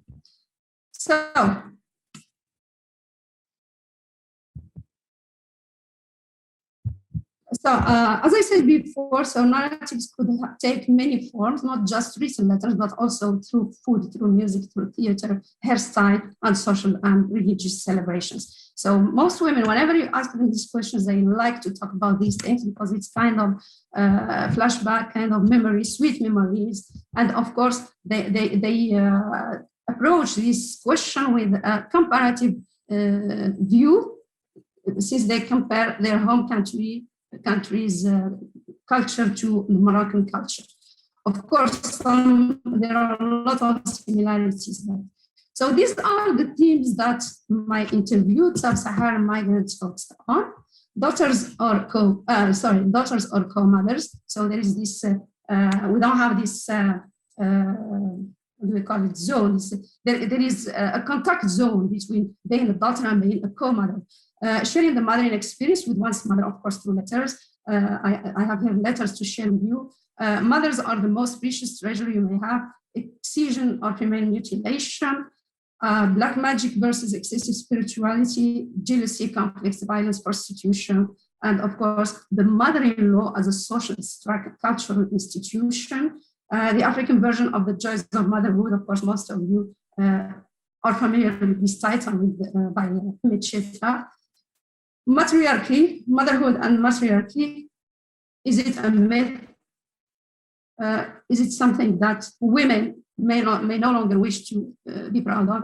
And then we have the double life of sub-Saharan women migrants. So the first letter, of course, I just highlighted this space, these lines, because these are what I want to focus on. So Fatima Lovett says to her mother, I'm sorry, I didn't tell you I was leaving my village and joining a migrant group. When my father passed away, I was crying all the time because I left school and we were poor and hungry. A young man saw me and asked me why I was crying. I told him my story, etc., etc. And then he invited me to join a group of men and women in a few days. I accepted his offer. We traveled on lorries, trains, and on foot for thousands of miles. I saw people dying of hunger, thirst, diseases, and everything. So okay. What Fatima Lovett wants to speak specifically here is about the journey, the harsh journey, about the sacrifices she made. When I said daughters or co-mothers, I meant this. I meant when she said, I want to make some sacrifices for my brothers, sisters, and my family, which means she is here to do something, to earn money and to send back home. Even if when she came here, of course, this Fatima came here when she was only 16. Okay, she came here in 2013. So she speaks about violence that is committed by human traffickers, about rape. Of course, she said she was not raped, but there was some threatening to rape her if it were not for Oba, a very strong young man who was protecting her. Of course, Oba later became the father of her two sons, and after that, he became her husband. So sharing the mothering experience with one's own mother. After 7 years, Fatima Lovett writes this letter to her mother. Today is August 20th. I think I am pregnant. I don't want to have another baby, Ibrahim and Mohammed or Ima. I don't have time to take care of the baby. I work all the day from 7 in the morning till 5 in the afternoon. Tomorrow, I'm going to the medical center to check. They take care of us for free. Oh my God, I'm pregnant. I will talk to Oba and see what we can do. So we see that Lovett is afraid to tell Oba that she was pregnant because they know that they cannot afford for a third baby. In the evening, I told Oba I was pregnant. He didn't say anything. He was not happy, but he was not angry either. Our boys don't know anything yet. I don't know how to tell them. Today is November 15. My belly, this is another day, it's like a diary. My belly is still very small, but I want to tell the children. When I asked them if they wanted a brother or sister, they started crying and yelling at me. They don't want any siblings to share us with them. I gave them sweets and some hugs and they went to bed. It's 5 months since I knew I was pregnant. Tomorrow I'm going to the doctor to see if it's a boy or a girl and to see if everything is okay. Dear Mama, this is the letter after she knew the baby's gender. Of course, we know that all sub-Saharan Africans call mothers and women, any woman, Mama. Dear Mama, Abba is happy, but I don't know how to tell the boys. Now, I remember when Muhammad was born and then Ibrahim. 2 years later, a Moroccan association arranged a wedding ceremony for us and a group of sub-Saharan migrant couples. It was very fancy. It was a Moroccan wedding with a lot of food, guests, music, clothes, money. A Moroccan friend who is a teacher, she means me. A Moroccan friend who is a teacher of English told me she will help me give a Moroccan birth ceremony for my daughter. Here, they take care of children and organize many ceremonies for them. When they are born, when boys get circumcised, and when they perform their first fasting day in Ramadan and on Eid al-Fitr, they get new clothes and take pictures. They also get money from relatives and their families, friends. This is a letter from another girl. She's Keita, she's from Côte d'Ivoire. So it's about children again. Dear Mama, 2 days ago we heard about a Nigerian girl who had twins, but when she went to hospital to deliver, I don't know why you can't see. Can you see the title of my slide? No? Okay. Yeah, they are going perfectly. They are well. Do you see the title of my slides? Because they are very meaningful. I don't see them. I have Yes, we can see them. Yes. Option. Okay. Yeah, we can see them, Kulthuma. Just keep going. Fine. 2 days ago, we heard news about a Nigerian girl who had twins, but when she went to hospital to deliver, they only gave her one boy. She started crying and meeting the doctor and the nurses and asking them to give her the other baby. A Moroccan association is trying to help her know what happened. I didn't sleep last night because I remember when a health worker in Ribat nursery told me I had twins. My pregnancy was only 4 months then. She gave me an echography picture, which I still have in my purse. Aziz, her boy, Aziz is now 3 years old. I ask myself, where is my other baby? I guess she is a girl. I remember the Black Association man who came to me and asked me to leave Ribat as quickly as possible because my father and cousin were looking for me to kill me and kill my baby because I ran away from home. So I don't have to marry my cousin who lent my father some money. So this means that she was traded for money to get married to her cousin. They put me on a bus and that was coming to Mujda and gave me the addresses of a Christian priest who would help me find a place to live. It's been 3 years since I've been begging to pay for my and my child's food and clothes and for money to pay the rent. By the way, Keita doesn't want to stay in a women's shelter because women's shelter don't allow the women who stay there to go out to beg for money. They want to give them some training so they can be independent. So Keita, I'm not going to get on what she said. Okay, let's go. I must go back to Ribat to look for my child. They must have given it to a black family there. I heard black mafia are stealing children to sell them in Morocco or abroad. Now, one other issue related to mothering is what Fatima Lord, the first woman, I hope you remember what I said about her, the one who had 3 children now. So she said, this is when she was telling me this, she had wet eyes. Dear Mama, I love Oba, her husband, of course, because he was so nice to me, because he loves his mother and takes good care of her. I want my sons to treat me the way Oba treats his mother. He kisses her feet and sends her money every month. He bought her a house and said, my mother is my crown. She used to make supper for the 6 of us from little flowers she bought at the end of the day after long hours of work in the market. As a child, I swore I would give her back more than she gave me. Another story is about excision and genital mutilation.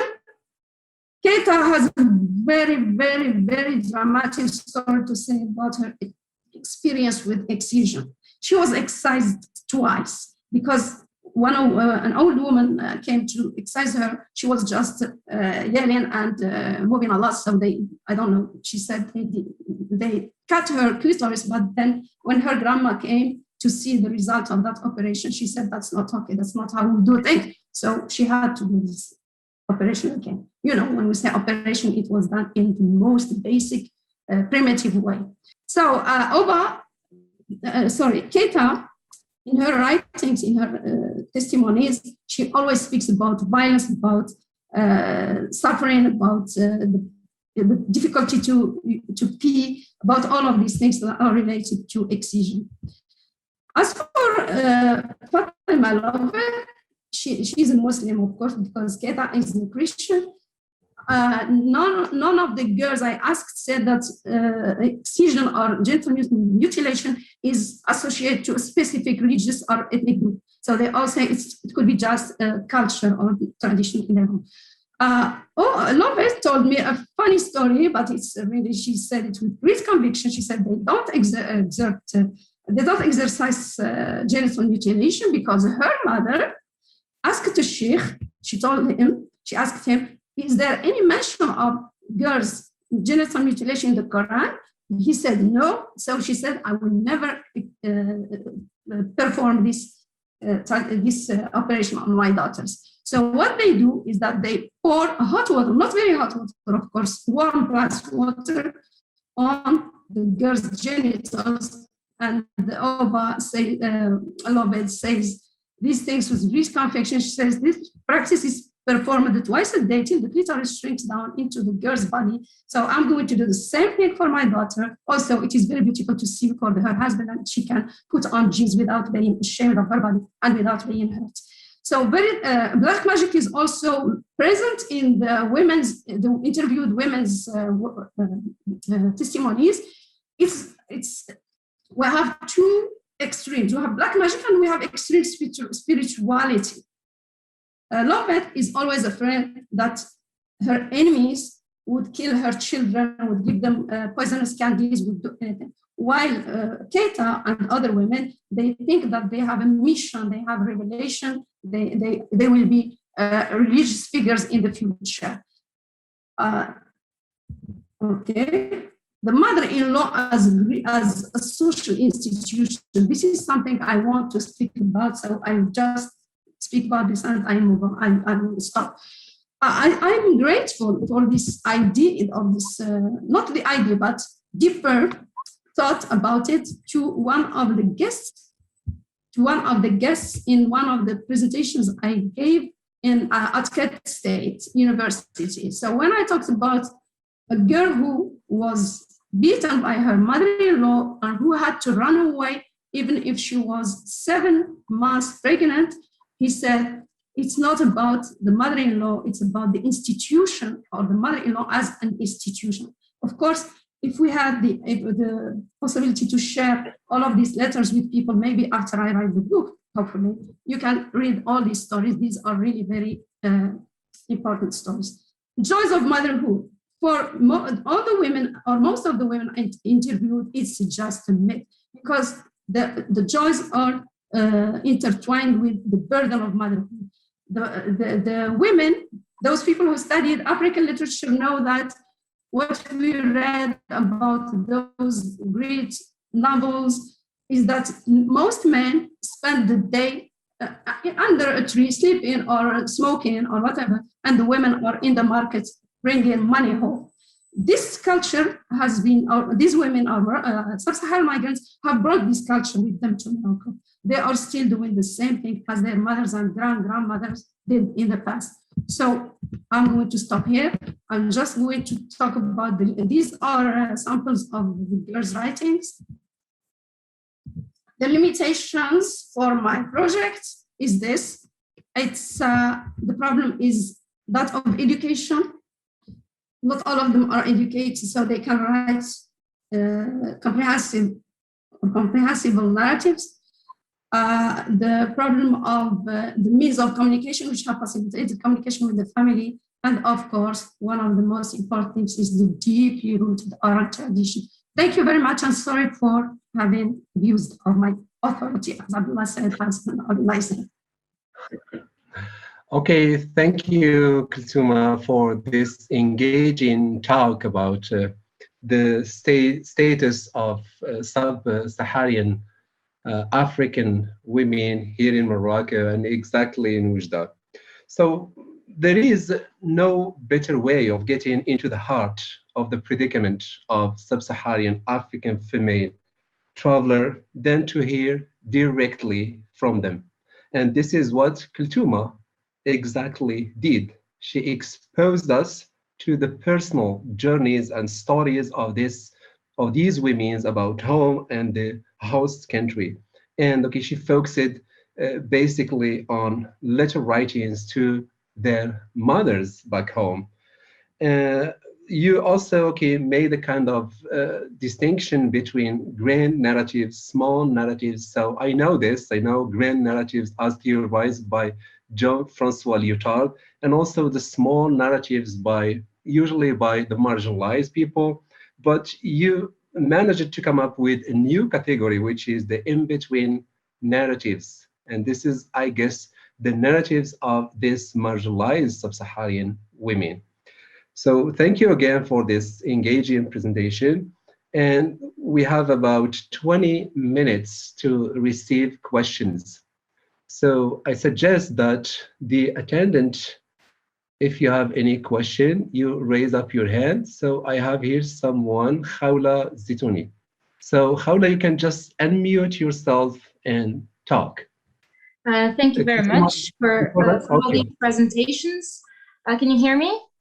Yes, we can hear you. Okay. Go ahead. I'm a PhD student at the University of Westminster, and of course, I'm very impressed by all these excellent presentations. I have two questions to Dr. or Professor Girsh, sorry for this inaccuracy, regarding migration narratives or migrants narratives, because I myself I'm working on migrant narratives, written migrant narratives, and I'm very curious about, and really sorry about the directness of my question, but on which basis did the female participants agree to share their stories with you? And by which basis, I mean, as you might know from, the current research on, all these, oral and written narratives, that some migrants actually exchange their stories for instance, social recognition, prestige, some even for money. And some just do that spontaneously. So I'm very curious to learn about that. And very quickly, my second question is related to this idea of, you mentioned the limitations of your research, this idea of education. Now, did you have to translate, for instance, from French to English, their testimonies, and did you have to correct their grammar, for instance? Because as, I noticed that the grammar was quite accurate, and I was also very much impressed by that. So yeah, these are my two questions, and thank you very much in advance. Okay, thank you, Khawla Zitouni, for these pertinent questions. Yes, so Simimun? Yes, thank you, Professor Abdullah. I have, remarks and questions. Now, the first one is directed to Professor Kultuma. Kultuma, have you ever encountered any narrative of return from those African women or daughters? Have you ever encountered any narratives or nostalgic narratives that celebrate return to the homeland, or just residence or moving ahead to Europe? This is one thing. For Fatima Zahra, this is very interesting research. And I just want to raise the issue of children in Morocco, because now Morocco now shifts from a country of transit into a country of residence for those African, from sub-Saharan Africans coming from or moving ahead to Europe. Now they are living there, they have all the rights Moroccans have. Now their children are at school. And now, have you ever thought of, within the group you are working with, doing research with or on those children now studying in Moroccan schools in terms of religion, in a conversion from Christianity, Islam, for example, in terms of culture? Now, in, let's say, 10 years to come, we're going to find those Africans now maybe in the elections and in the political decision making. So because now you imagine this, if we compare it to Moroccans in France, for example, or Europe. Okay, so we have to have this vision. Now the research is this. For Zainab, this is very interesting, and the writer you tackled is very important. Now you talked about the English version and the French, because now the English translation, is it yours? The chunks or the quotes you gave, are they yours, or have you taken them from the original text? If yes, how did you succeed to have access to that English version? Again, Sandune, you talked about narrative of return. Now, if Bouziane is a second generation writer, because as I said in my paper, second and third generation writers are mostly forgetting about return, but establishing a new life in a transnational or transnational dimension. So is there a narrative of return in this text? Thank you. Okay, thank you, Sidi Daoudi, for your questions. We have another one who wants to ask question, Reem Idrissi Azami. Please unmute yourself and ask your question. Reem, you are raising your hand. Okay, if now we can, okay, Hello. Reem. Hi. Okay, we are hearing you. Yes. Yes, thank you. I didn't think I was going to talk. I just posted my question on the comment section, but since I'm here, I'll just say, so my name is Reem Idrissi Azami. I'm a doctoral student from the University of Sheikh Al Jadida. I just have one simple question to Professor Daoudi and to all the other speakers.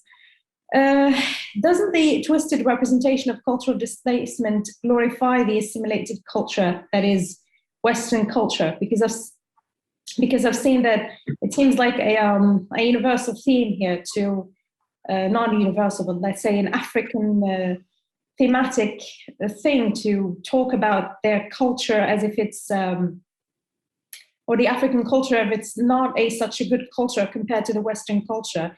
That is the culture they eventually, assimilate in order to be part of the communities to which they migrate. And that's it. Thank you very much. And thank you to all the other presenters. Such great conference. Thank you all. Thank you, Reem. Let's move now to Ahlam. And maybe this is the last question. Ahlam, can you please ask your question? Hello. I just wanted to ask some recommendations, some books and articles and essays about this topic, because I'm really interested and I want to dig down on it and learn more and more about it. Thank you very much. Okay, thank you, Ahlam. So now it's time to respond to these questions. And maybe we'll start with Sidi Daoudi. You have a question from Reem Azami.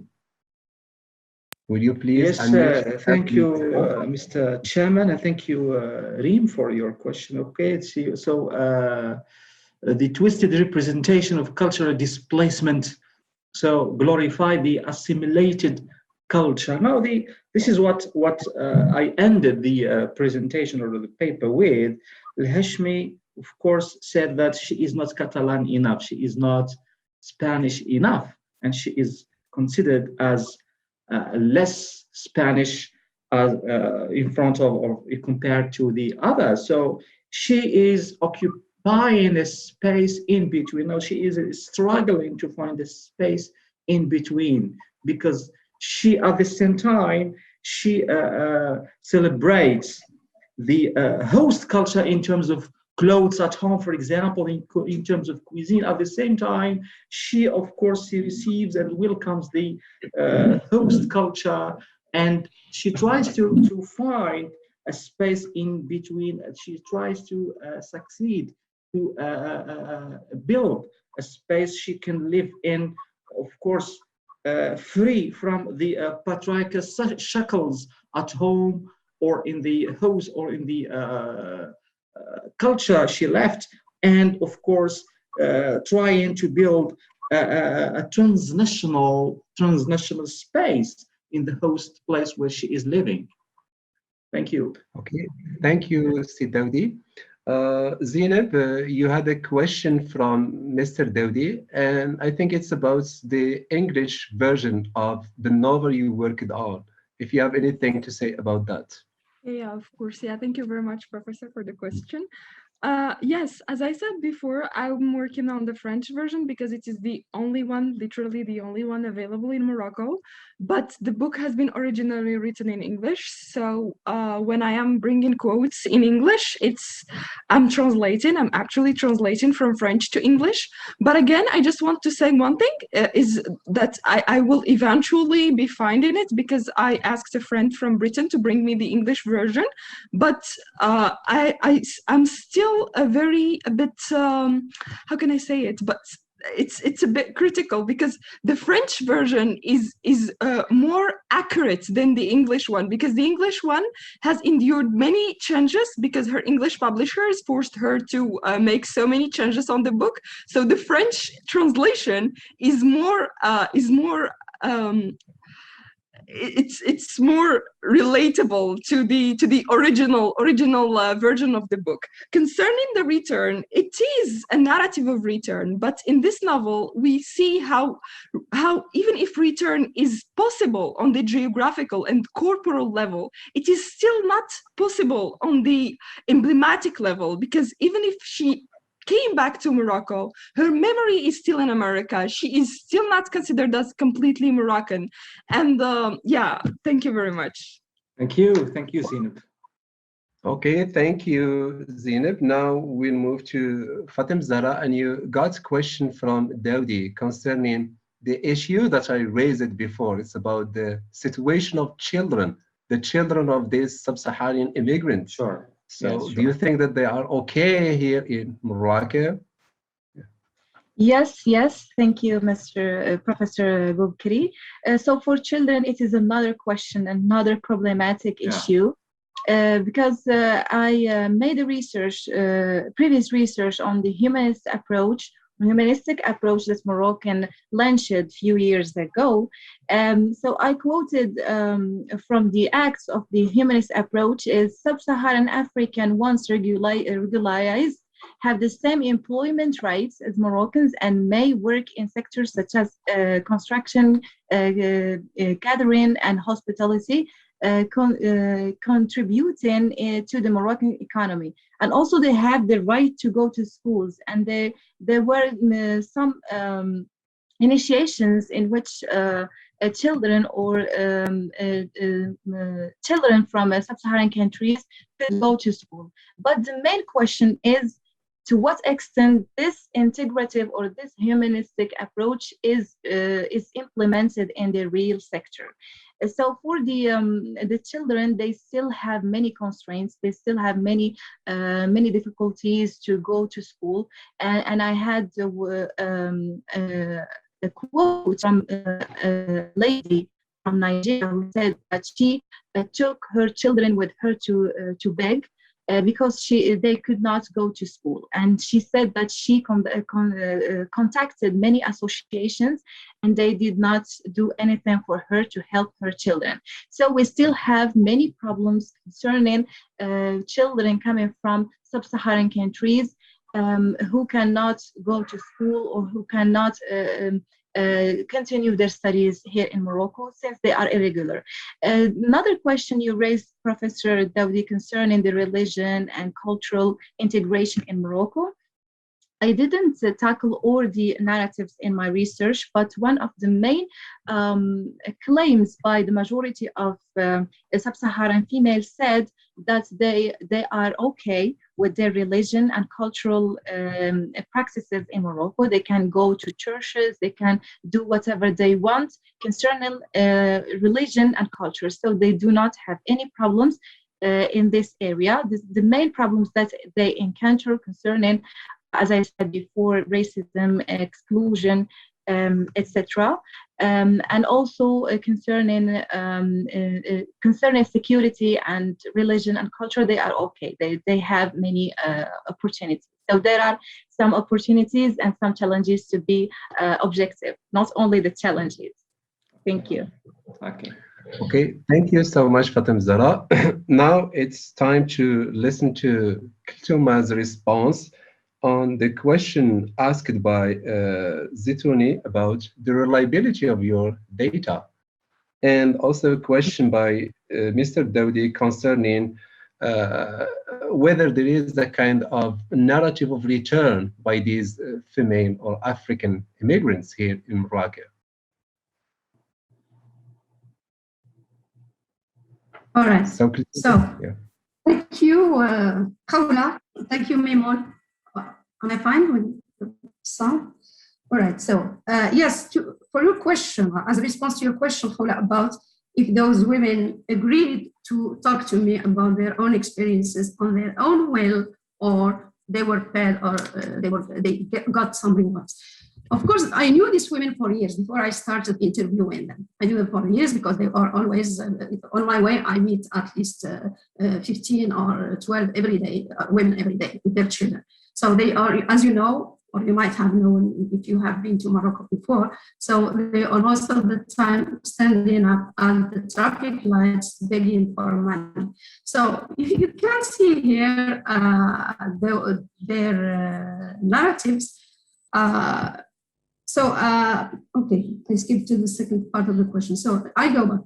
Those women agreed to answer my questions, but they didn't agree to write stories. It's not they didn't agree because they didn't want, but because they can't, or because they are too busy. So many times they promised to write something. I asked them to write on their own. So I just collect the stories and make copies of them and scan them and put them in the book. But they always say, okay, I'll do it tomorrow and next day, of course, and most of them didn't do. So this is why I resorted to interviews. When I am interviewing them, they speak very good English, very, very good English. So most of them, because most of them have been to school, but having been to school doesn't mean that the capacity to write, to sit down and write, because we know that writing, even for our students, has become a burden. As for Keita, or Rabi, I call her Rabi, she is French educated. She studied up to the 9th grade in Côte d'Ivoire, but she is French educated, as I said before. As you see here, you see in the screen, you have some mistakes, grammatical mistakes, spelling mistakes. It's full of these things. So I don't care about this because in the book, I'm going to put these things as they are, and I'm going to put the English translation. As for grammar, as I said before, so it's question answer. The compilation of those answers are put in the letters. And of course, I'm going to mention that these letters were made out of compilation of answers. Of course, some of them kept speaking for a long time, so I didn't interrupt them because I felt they want to speak. So this is the reward I got. They speak and go on because they have a lot of things to say. And in the end, they thank me. Instead of I thank them, they thank me for giving them this opportunity to speak. Did I answer your question? Of course, I helped them. Thank you very much. It's really impressive. Thank you for sharing the drafts, and that's so impressive. Thank you very much, really. Yeah, of course, I help them from time to time. And if you notice these pictures, this is I invited them to what we call here the park. It's Lalaisha Park. And of course, I brought coffee, cookies, and a lot of things. They were happy. They were just like celebrating meeting with a Moroccan woman. And this is how we get to, how I gain their confidence. And they keep talking. Yes, that's the most important thing. Yes, thank you very much, really. Thank you. Yeah. Thank you. You're welcome. As a reaction to Mimo's question about the return narrative, yes, there is a return narrative. Yes, I have here a story written by, this is, Lovett. Fatima Lovett speaks about going back home.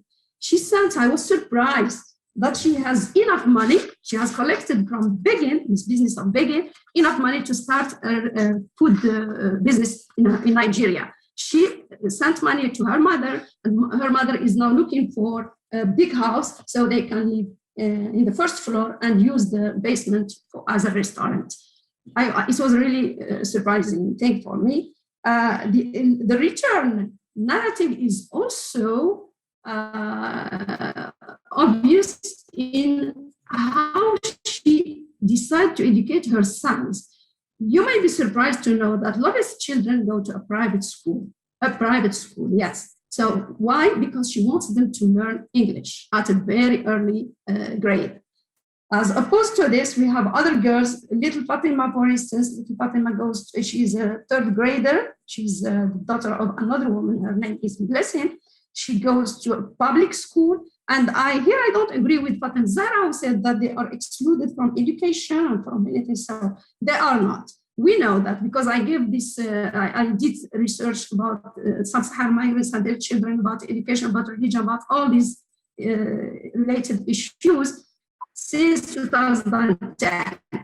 So here we have people who are encouraged to take their children to school because the Moroccan government doesn't want to have a generation of uneducated children, of abandoned children, of delinquents. So this is why they are forced to go to school. They are even helped with some incentives. Okay, for instance, for the Syrian children, they get 2,000 dirhams for each child each month.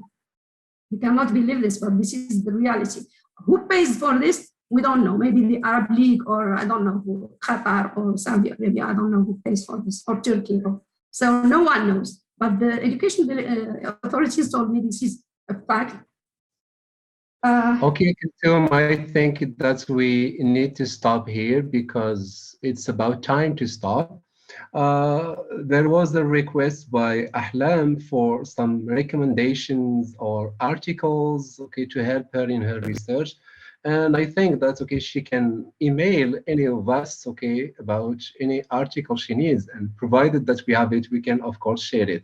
And I think that there will be a kind of publication of the proceeding of this symposium so that, okay, we can share it, okay, with other, okay, scholars who are interested in immigration. If there is, okay, or maybe there will be a future endeavor, okay, to publish these proceedings.